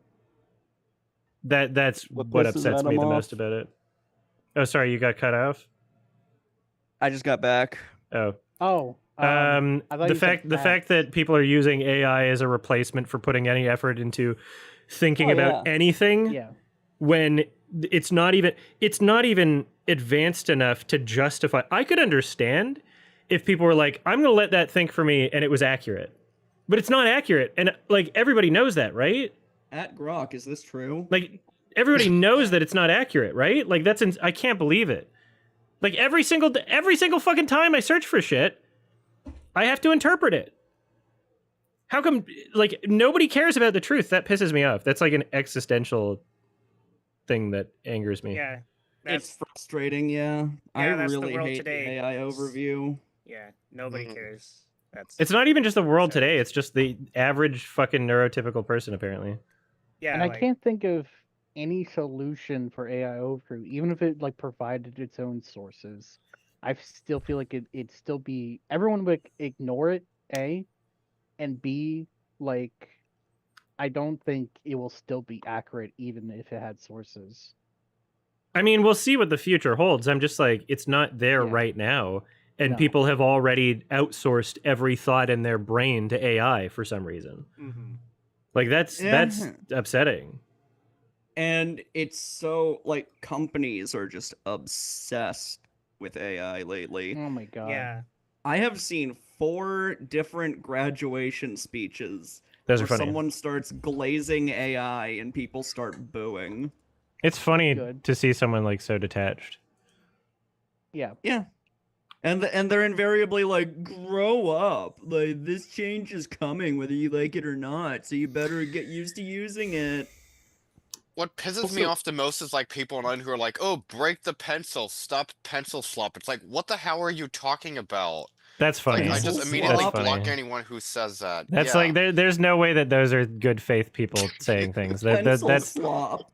so Pencil. people just like find a way to like have a contrarian position, and as long as they can just find a slogan, they go for it. I like the Pencil term slap is so quality funny. slop. That's, Quality Pencil slap, yeah, that's slop? great. yeah, Quality slop. You Yeah, only yeah. like it because it's good. No, I love it. Yeah. See, that's where it goes back around into like satire, and it's fun. Yeah. mhm. Whether they know it or not, it's satire. Like that, yeah. Those things are funny to me. Oh my god, actually not there's a thing that I fond of gotta the term react to friend on the slop. highlight. Next time I do like a highlight stream, there's a thing I gotta react to that looks really funny related to AI. I'm Yeah, still working on the fucking Michael Jackson highlight. Thank you. I just got to the incest part. Nice.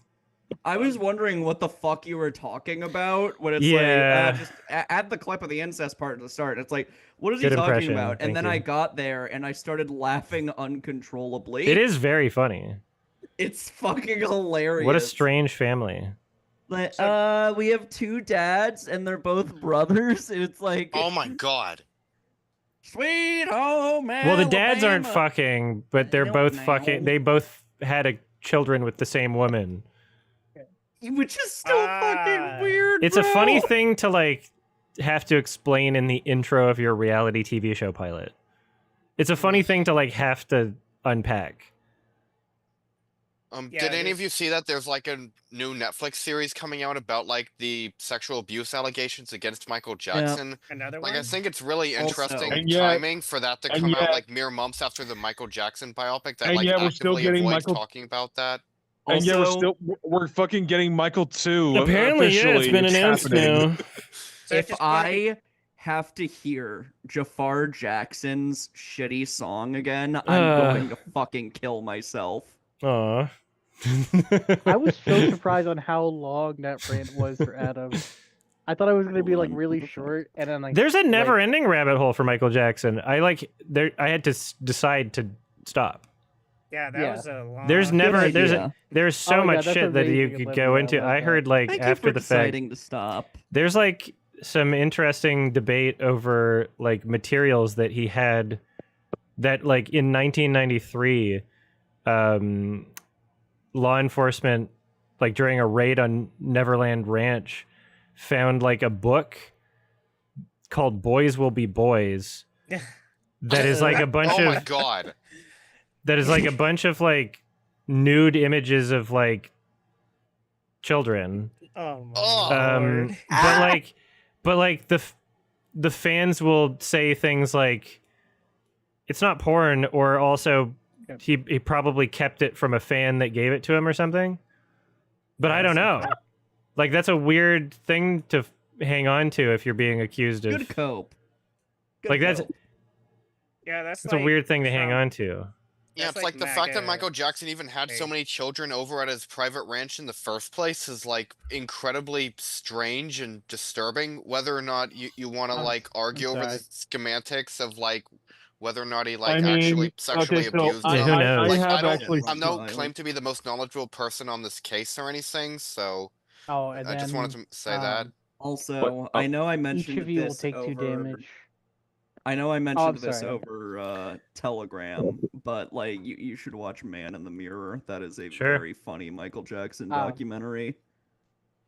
It I was was like a playing straight Magic to with my friends on TV, tabletop. I forgot my mic was on. I'm sorry. low Oh. budget, weird fucking movie. Mm. Yeah, from what I can tell, like all the discourse around the Michael Jackson biopic seems to be much more interesting than like the actual biopic itself. Like I it just finally seems got to be around a to watching standard. that movie, by the way, and it was not that. It was one of my least favorites of the year for sure, because it's just basically like It's funny. the most interesting. Can I spoil this movie or The like, Michael minor Jackson spoilers? biopic. I think you're fine. Minor spoilers. I think It's, like, everybody very said mi- everything That's about fine. it. All right, The I'm only gonna people say who are going to care about spoilers have funny- already seen it. All right, fuck it. I'm gonna like give you guys I'm not just a watching it. heads up, and I'll say. But this is something that like I found really funny, which is the fact that throughout the film, they like do like a Marvel style tease of like never like he always obsessed with like Peter Pan and Neverland, and it's just like Heard okay, about you that. you clearly like we're gonna use.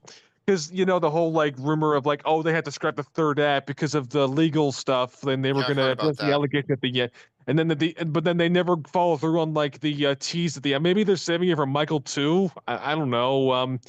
Or the fact that like for some fucking reason they treat Michael as if like he loved kids because like he's at the toy store and he's talking with kids and hanging them out, or always sending toys to like sick kids Cancer in the patients. hospital.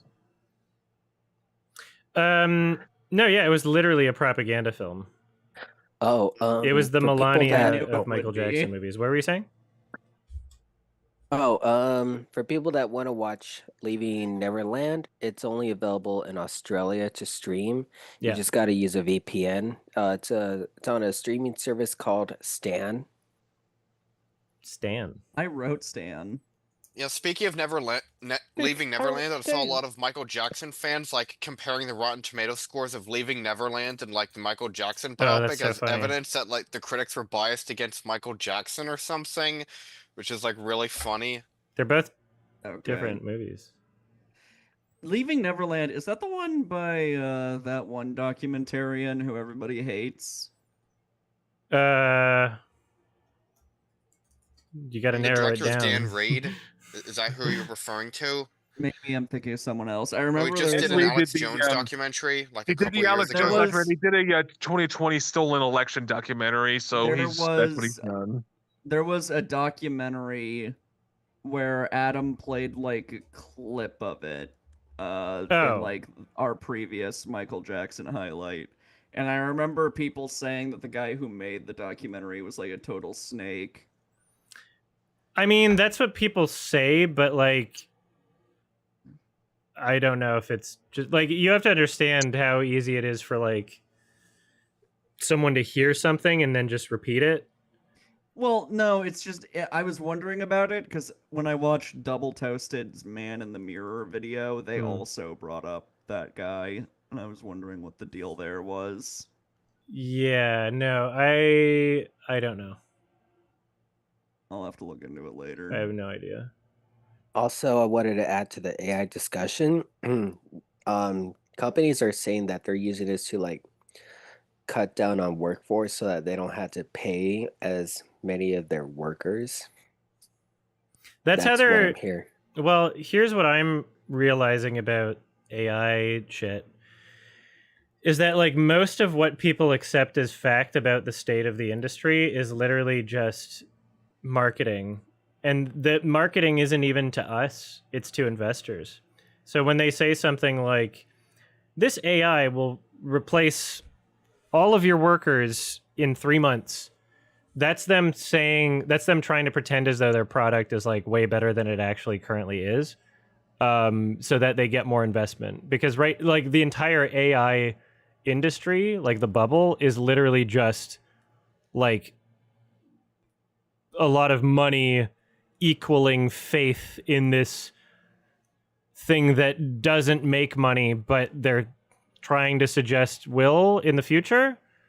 Like Sora shut down their video because like no one's making money off of it. They're just like wasting energy. What are we talking about? I just came Yeah, back. they shut down Sora, and Charlie Kirk's soul was lost forever. Yeah. So there's like who knows? There's some conspiratorial shit What are we out talking there. about?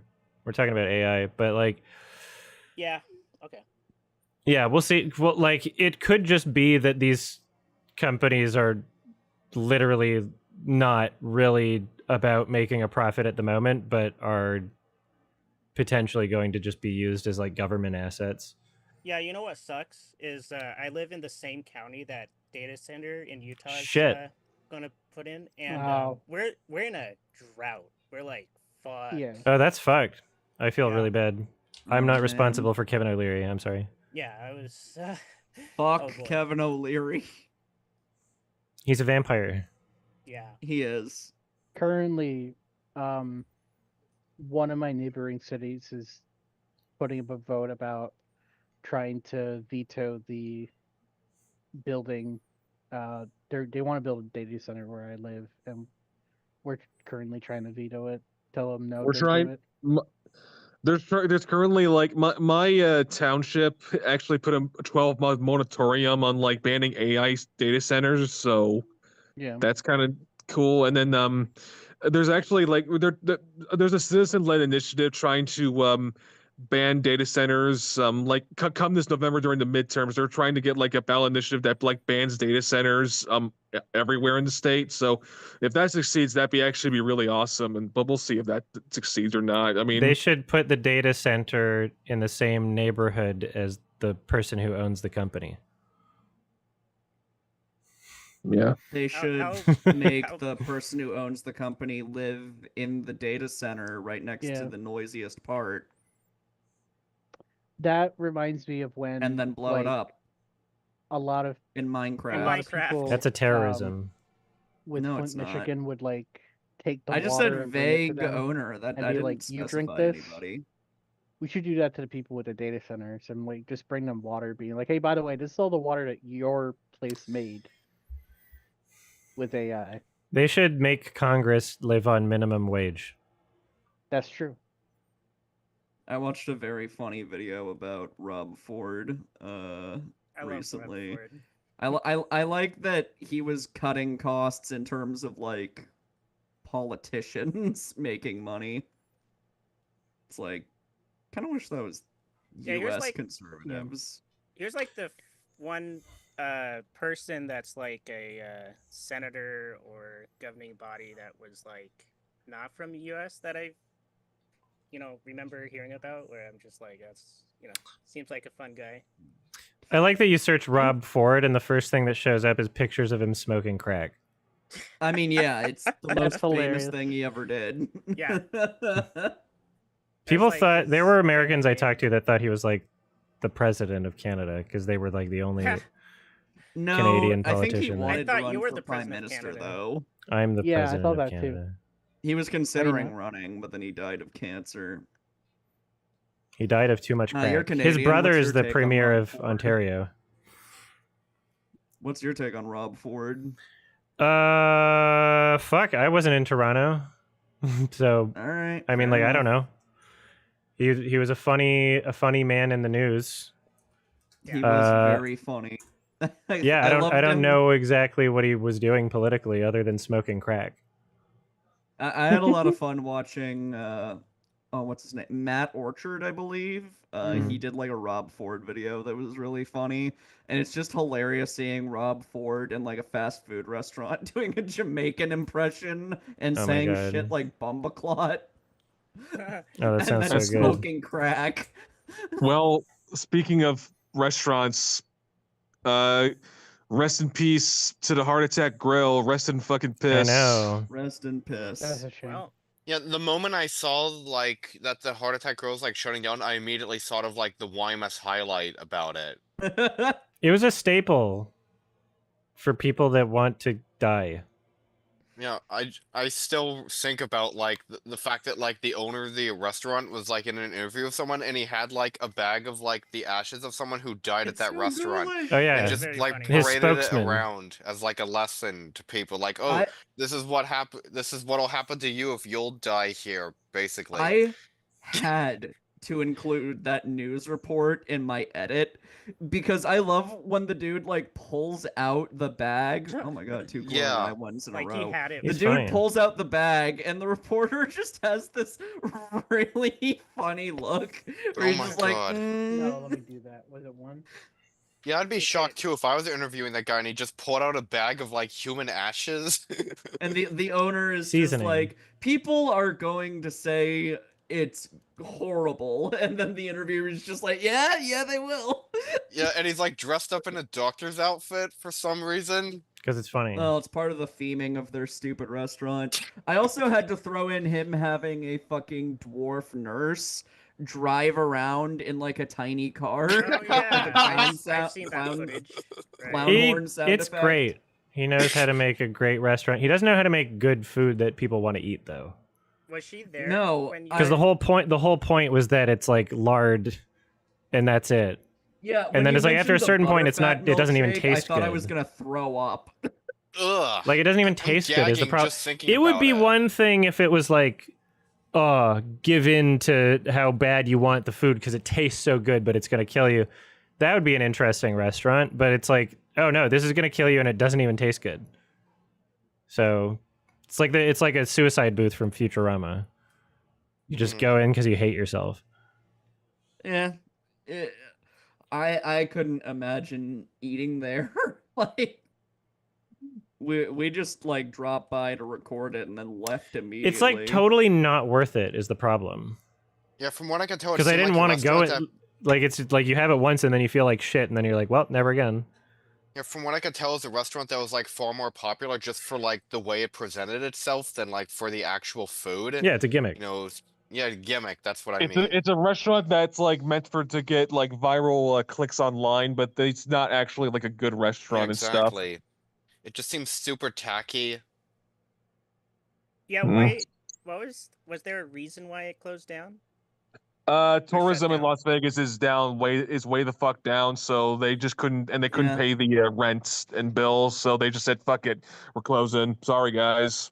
If Really? Lou's Diner closes, I will be very sad. That place was great. Yeah, I don't know if I've ever been to Las Vegas myself, just because it seems like a really sketchy place in a lot of respects. Like I think, didn't I've been Adam there almost get twice. abducted there or something, or am I thinking of something else? That is.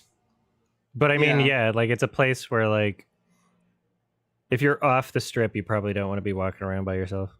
No. I had a Yeah. pretty good time in Vegas. didn't- Like both times I went, I didn't really run into anybody that bad, except for that one guy at the tiki bar.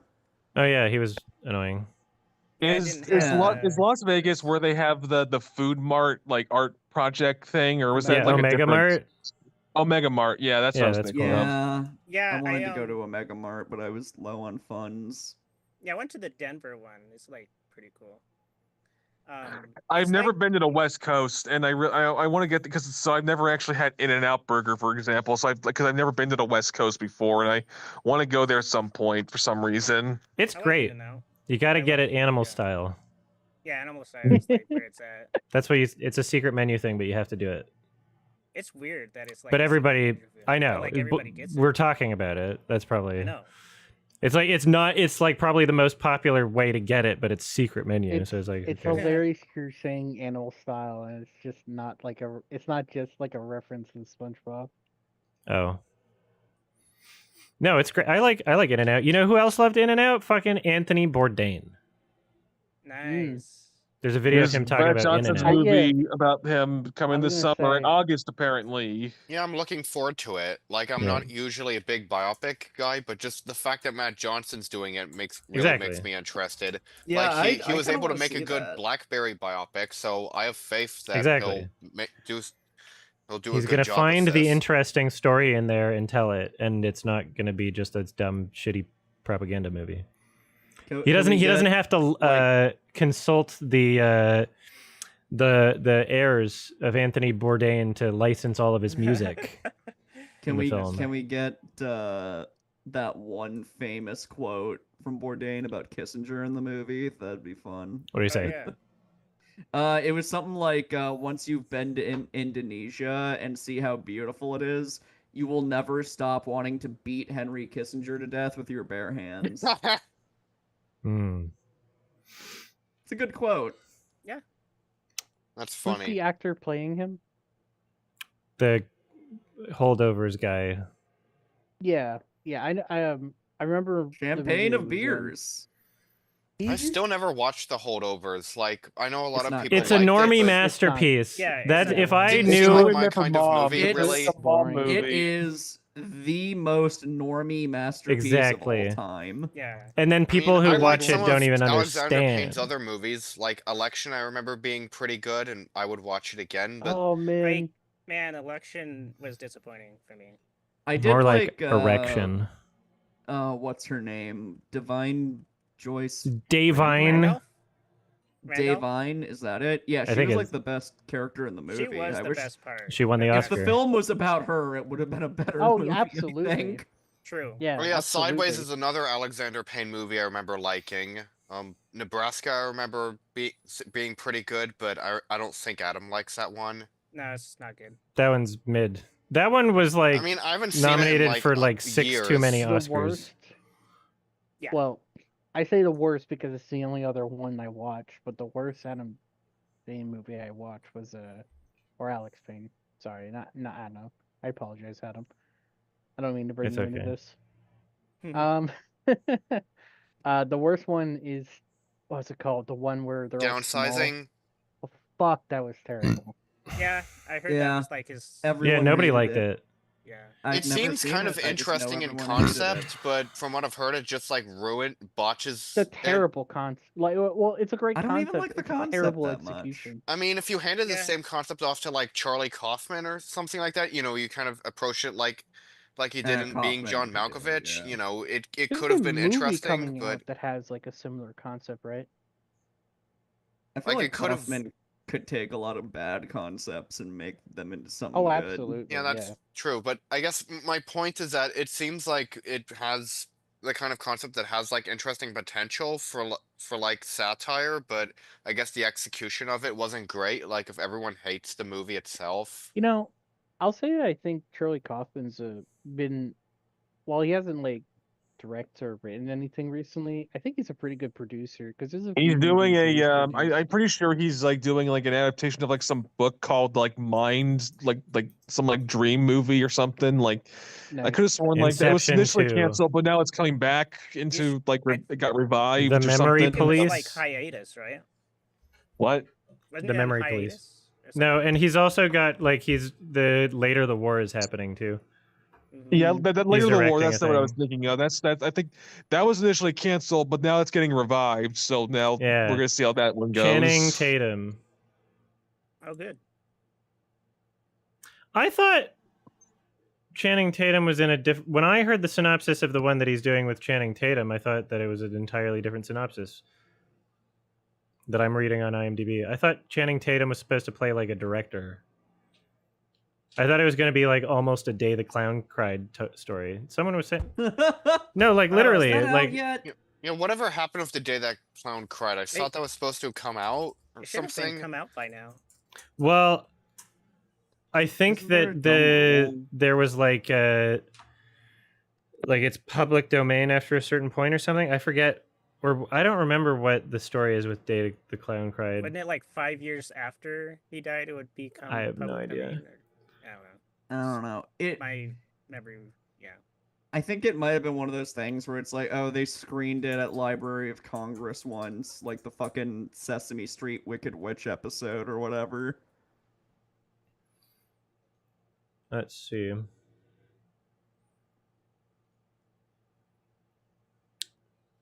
Legacy.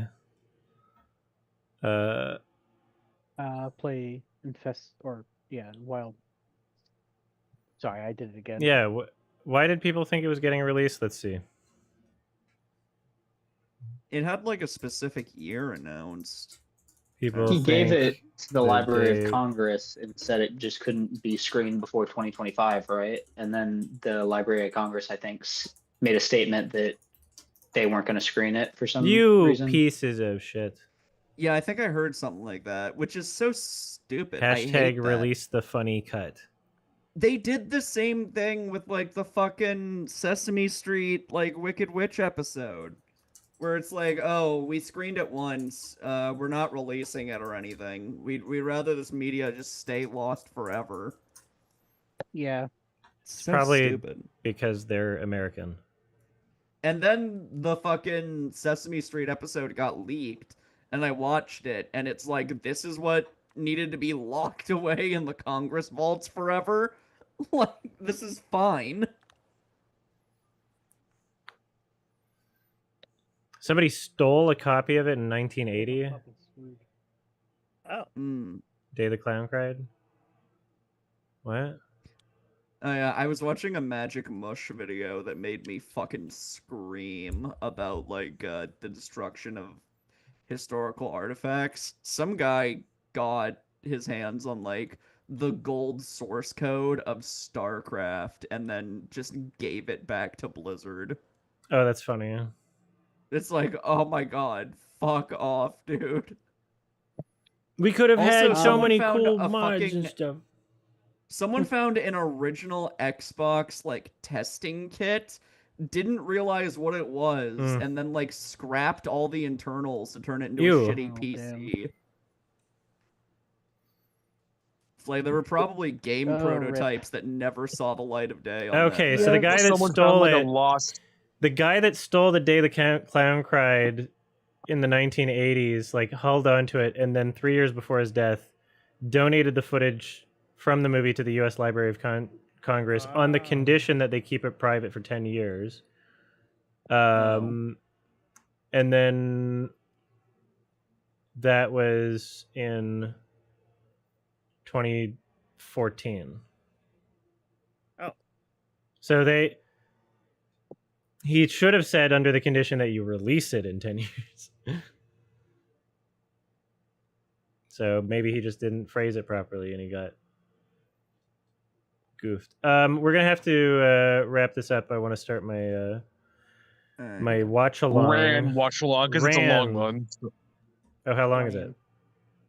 Like I forget. It's like 2.5 hours to 3 hours. If it's like a really long one, I don't mind. 3 hours. Damn. I don't Is mind. What's Ran again? Is that a Kurosawa thing? It's a Kurosawa. No, it's a Duran. Howard the Duck didn't win again, but It's we'll a get there Spike eventually. Lee film. Oh. Any final questions or comments, Lesby Jams? Yes.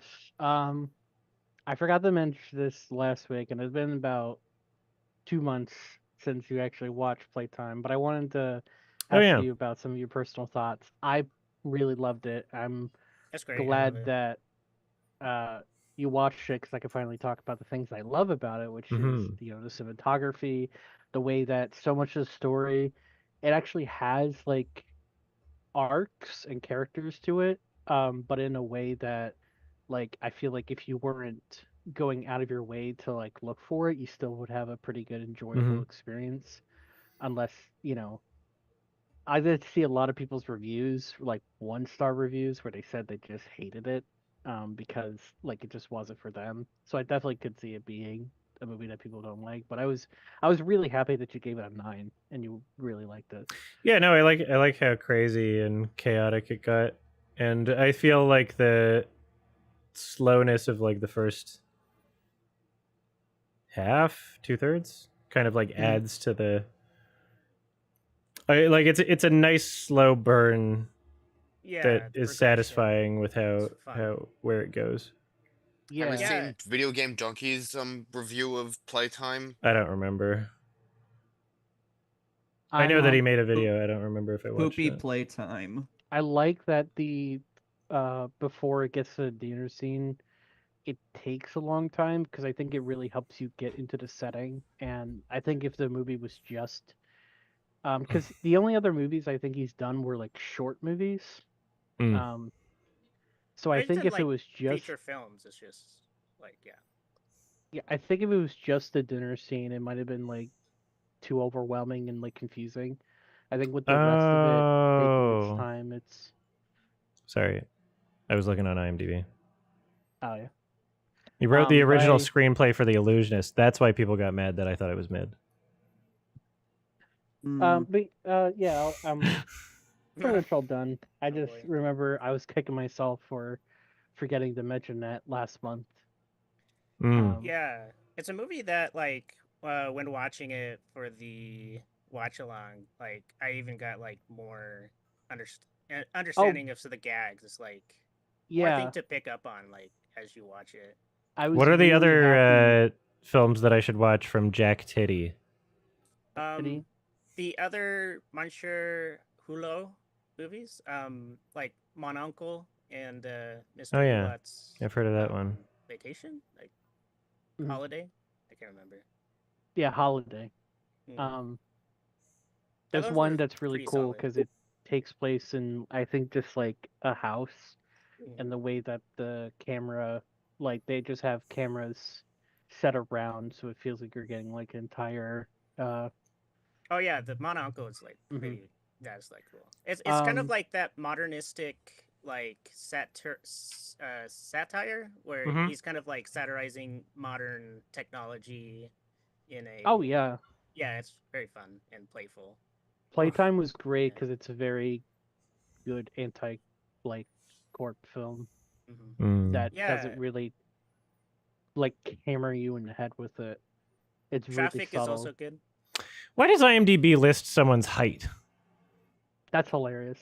I like it. Like Jacques Tati is 6'3". I mean, you may as What? well, I Is guess. he that tall? Yeah, Okay. But I think it that's was what a IMDb great, says. I Well, think I it was was a great thinking- watch sorry. along. Because No, yeah, thank you for the the recommendation. fact that everybody in the comments were all picking out and seeing things differently, Mhm. like, was really cool. It was a very interactive movie. I thought. Yeah, it was a good social movie actually, surprisingly. All right, I'm all Thank done. you. Thank you. Olivia? I will never forgive Jafar Jackson. For making bad music. Yeah, that Yeah. song is Terrible. awful, and it was Is stuck it in like my an head when I original was trying to song? go to bed last night. Is it an original song he created on his own, or just like a cover of one of Michael? Oh no, it's an in original. quotes. What's Well, it I mean, called? it's original. That technically it's original, but it's not. It's like as it's generic. original as a song written by ChatGPT. No, What's it's the less name of it? original than that. It's way less original. It's than a also very ChatGPT song. rapey. Oh, It's God. very strange. Okay. Thank What's you. the name of the song itself? I don't remember. When did the song real come out? rape type No, song. don't care. maybe it's a I different don't want time. anyone to say it. I don't want to remember the lyrics. I will actually fucking Cool. Minecraft. Okay. Brendan, any final questions or comments? They're in the chat. So Oh, yeah. They don't have like the microphone. Oops, sorry, I didn't read that part. Thank you. And then Nico. Just curious, like, why is it like not good that when a horror film has to like explain some things? You need to explain your question better. I think this is about Hereditary, probably. It goes back to like when you reacted to the Backrooms trailer, and you said you didn't like when yeah, a film has. Because there's a fear of the unknown is a powerful tool that can be used for horror movies, and too many horror filmmakers don't understand that fear is more effective when you don't completely understand everything, right? Like the more they explain about the fucking xenomorphs, the dumber the alien movies get, That's and what the less makes, scary they um, feel. You know, or like like Quiet Place really terrible. or like Michael Myers in the Halloween movies. The more sequels they do explaining his backstory, the less scary so he stupid. becomes. Yeah. Like most of the horror movies are like that, of horror franchises.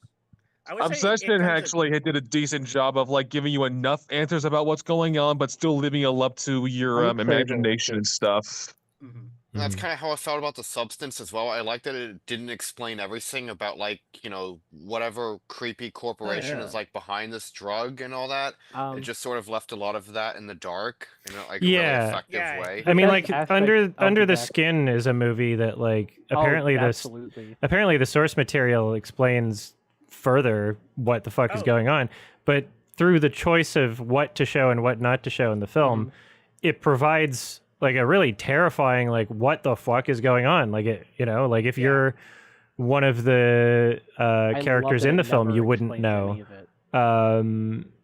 Yeah, like I like that. Yeah, Also, like, that movie That's is what I really loved meta. about the zone of interest as well, because there's Mhm. a lot of clear intentionality behind like what's shown and what's not shown in that movie in Yeah. a way that makes it Yeah. much more unsettling. And than as it would long have been otherwise. and yeah, you can have like a thorough idea fleshed out from the filmmaker's perspective, and if it is consistent and meaningful, then repeated watches can help you get there potentially, but it just The doesn't fact- need to be like spoon fed. The fact that Under Her Skin was shot guerrilla style with a lot of its Yeah, It's fun. there's footage. a lot of cool shit. It's so unsettling, the fact that like a lot of the people had no idea that they were and not maliciously in any way, because they were just shooting a film, but the fact that the film is about that, Yeah. and they're unbeknownst to them, like engaging with someone who could harm them is really a great tie-in to the movie. Very meta. Mhm. That's also why I like It Comes at Night a lot. It just like Yeah, Yeah. same. very bare Very cool bones, movie. Doesn't explain a lot. And that's the best aspect of the backrooms. So that's what makes the backrooms interesting. So I feel like if you explain it, it kind of removes what Yeah, makes the backrooms interesting to begin with. Yeah. I think I didn't get It Comes at Night. That's I don't fine. know That's what it alright. was. A lot of people didn't. Was get- that Love the poster That's though. not bad. That's not a bad thing. It's like my favorite poster. It's a great poster. I'll definitely need to like rewatch It Comes at Night just to like fully understand what it's going for. But I remember like being really gripped by it, just as like a post-apocalyptic like drama. Even though I get that it was like mismarketed. all right? Boards of Cinema. Do you have any final questions, comments? Yeah, and my final question for now is just, I rewatched Arrival recently, and while I still really love and respect a lot about that movie, my one big personal criticism is that it felt really schmaltzy at times with the whole subplot around Amy Adams' daughter, and I'm just wondering if you kind of felt the same way. No, I felt like it. It's not like masterpiece 10 out of 10 or anything, but like, yeah, no, it felt like appropriate more or less. I just remember feeling like the whole opening montage showing Amy Adams' daughter throughout her life was like kind of cheesy in some ways. Like I do appreciate, like without spoiling it, I do appreciate how like the ending of Arrival kind of recontextualizes that entire subplot around Amy Adams' daughter, kind of gives it some new meaning, but still, I felt like the movie as a whole might have been stronger without it, but maybe I'm just alone on that. Maybe. I like it more than Interstellar. I think it kind of nails that theme That's a little another bit movie more. I've been meaning to rewatch. Yeah. Yeah, that's it. Thank you. BC. Yeah, so if you don't mind, can I rant a bit about the boys finale and Oh, how like please. just disappointing it was in so many regards? Sure, like I'm never it gonna just watch it. made me kind of sad, honestly, for how pathetic it was. It was just that like a sucks. case of It like was terrible. you spent all this time setting up the threat in the finale of the boys. You spent all this time, and yet like in a vacuum, the stuff that happens in the finale would not be that terrible or out of place, but the season did such a shitty job of like giving us a reason to give a shit about what happens in the finale that when it finally happens, this thing they were setting up, it just kind of felt meaningless by the end, and it just makes me sad that like it started off so the series started off so strong, and it just ends in like kind of just a kind of a not the worst finale ever, but just like you wasted so much potential by the end and stuff. And like, why the fuck did you like decide to do stuff like minor spoilers? Like, why in the second to last episode you have like a 2-minute scene of like a dog and cat superhero people like sniffing each other's butts? Like, come on, man. God. Why the fuck would you spend all this time and just like waste it all by the end and not give a shit? Like, why did you bring back Soldier Boy and then not do anything with him in the final season? Why did you do so many Stupid as hell things? It just The feels stuff like with it's Gen V felt was pointless. Absolutely. Yeah, I've seen the terrible. first 3 seasons of The Boys, but I haven't gotten around to seasons 4 or 5 yet. But I'm kind of debating if it's worth like just. It would have been watching so those much just to better if finish the season show. 3 was if they had tweaked the ending of season 3. Season 3 could have been easily the last season. It would have been satisfying, honestly. Mm-hmm. Like some of the character conclusions in the finale in a vacuum aren't terrible, but they did not feel nearly as impactful if they had done a better job of like giving you a reason to give a shit about these characters throughout most of this season and stuff, you know? Has anyone else seen season 5, or is it just me? I'm never going to. I watched it. I was very disappointed. I'm not gonna bother. It's unironically one of the worst series I've ever watched. Well, Yeah, I I'm believe kinda Adam's only seen the glad I first didn't 3 do it. seasons of The Boys, right? Because I remember he did a watch along for I season definitely 3 did a few not. years ago. I definitely did not watch season 4. I'm gonna dip because I'm not in the mood for boys discourse. You're fine. So, Okay, yeah, bye. Sorry, I'm not trying to be a dick. I just genuinely. We needed just, to move like, on anyway, so. Yeah. I was If almost that's- done anyways. okay, I yeah, just go wanted for to it. rant about it and stuff, but that's it anyways. I'm done now. Yeah. Thank you. All right. Vice? Man, every time I forget something I'm gonna say, but I'll just say the thing I sent you in chat, the Jonathan Blow game. Mhm. The second one is the actual one I'm talking about. Is The new trailer.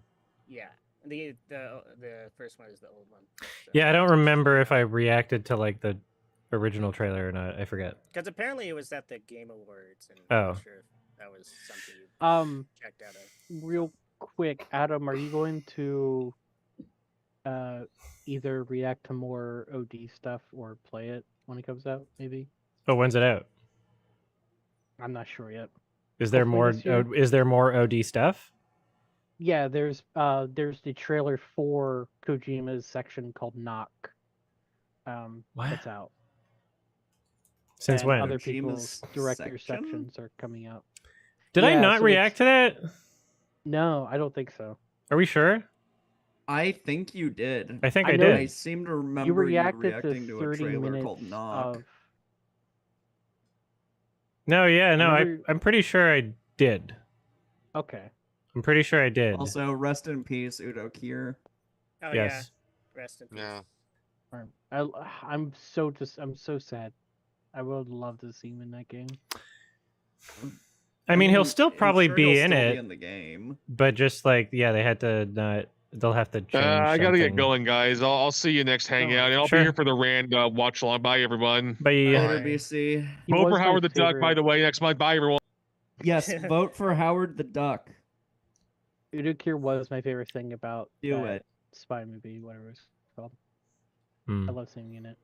The Secret Agent. Yeah, he was great. All right, was that Good everything? scene. Vice? Yeah. Since this is like recent, how was meeting Neil Breen? He was a very nice man. He Yeah, was. Neil Breen and fucking H Palmer guy.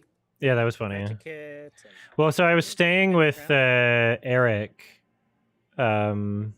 internet comment etiquette, and then I had like just a bunch of extra tickets because I was like, I didn't know how many tickets I would need when they were on sale, and I was like, well, I'm gonna just buy like 4 tickets per screening, not knowing which Wow. screening I'm going to. and then I'll figure it out later and I'll sell them if I have to or whatever. But then we wound up using all the tickets. So I took Eric to the first screening, and then Eric invited Harris and Kat. Kat Lowe, Harris's producer. Is that what you're talking about? Yeah. Yeah, And then they're- and then Joel came with me to the second screening, Joel Haver, and he brought a couple friends, one of them being Dex Flame. Yeah. And Dex Flame. is there somebody else I'm forgetting? I don't know. There was someone there who like I wasn't sure if I recognized from something, but I have no idea. I didn't ask for some reason. I think it's probably another one of his friends that he uses in a lot of his movies. Yeah, I don't know. Someone that looks like weirdly familiar, but whatever. And yeah, so we used all the tickets, and then Neil Breen was just like hanging out before the show, kind of like looking like he wanted someone to go up to him and talk. And so I did. We talked a bit about theaters. I got him to sign my notebook. Oh, sick. Yeah, I think he put Adam enjoyed dire duplicity, Neil Breen. And I did. And I did enjoy dire duplicity twice. It was incredible. Twice? Yeah, no, I went to both screenings. Nice. Because I realized after buying tickets for both that I could, and I was like, why the fuck would I not do that? Not much. Alright. So it's not like Cade the Tortured Crossing? He said no green screen, but I mean, yeah, no, he said, well, I mean, it's pretty obvious that there is at points, but like he says that there's no effects in it, which that doesn't make any. I don't know what he considers to be an effect. Oh, he's talking about the band Adam. No effects. Okay, yeah. They are not in the visual movie. effects. No effects. None. So, what would you rank it in his like? I would say it's in his top 3 for me. Nice. Yeah, like it's up there with Fateful Findings and and Twisted Pair. I can't believe you committed Minecraft. Why would you commit Minecraft? I'm sad that my video is demonetized because, like, even if like YouTube's policies would have demonetized me back when I made it, there would be something missing from that video if I had to censor that part, because like that part's so funny. You have to have him covered in blood saying, "I can't believe you." Like YouTube, fuck, like you. It's art. YouTube It's is so art. sensitive about that. Yeah, the YouTube robot can't differentiate between something that like is obviously not real and something that is. Patrice Wilson shit got demonetized when it's like That was the weird. most not serious depiction of suicide imaginable. Yeah. Cade the Tortured Crossing was like an incredible theater experience for me. Like I went out. I'm of my all way for to, it. like, yeah. To go to it in Colorado, I stayed with my cousin, and I dragged him to watch it, and it was fun. Yeah, I will say dire duplicity is like, for everybody that didn't like Cade the Tortured Crossing, then they would not have the same problems with this. Oh, okay. Dire duplicity is like a return to form in that sense.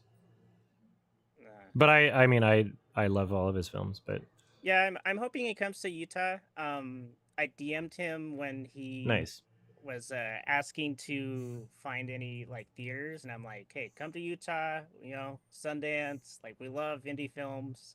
Didn't get any response, didn't come to Utah, sadly, but anyway, maybe this time. This is the time. Anyway, hell yeah. That's pretty much it. Yeah. Hell yeah. Thank you. Bennett, any final questions or comments?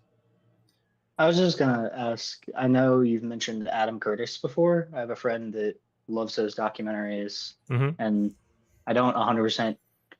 Oh, they seem just like big political arguments to me.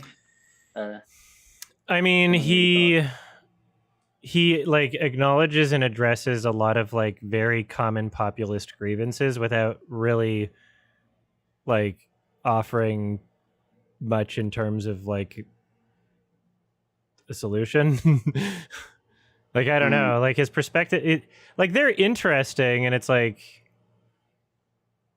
you know, it's cool that you're pointing some of these things out, but like I don't feel like I'm learning much.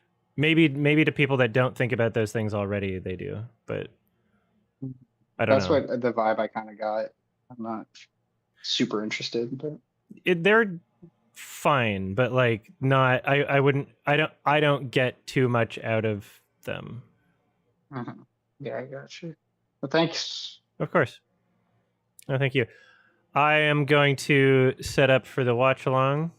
All right. Alright. It's on the watch alongs channel. Later, everybody. Bye bye. See ya. Kurosawa ran. Vote for Howard Thanks. the Duck I'm on on the it. Patreon poll, or I I'm mean, I gonna hurt tried. you. All right, I tried. Do it. Alright. I don't know. I'm I don't only know one what's wrong person. with. I don't know who's Howard the like Duck, not vote voting for it. for it. Oh wow.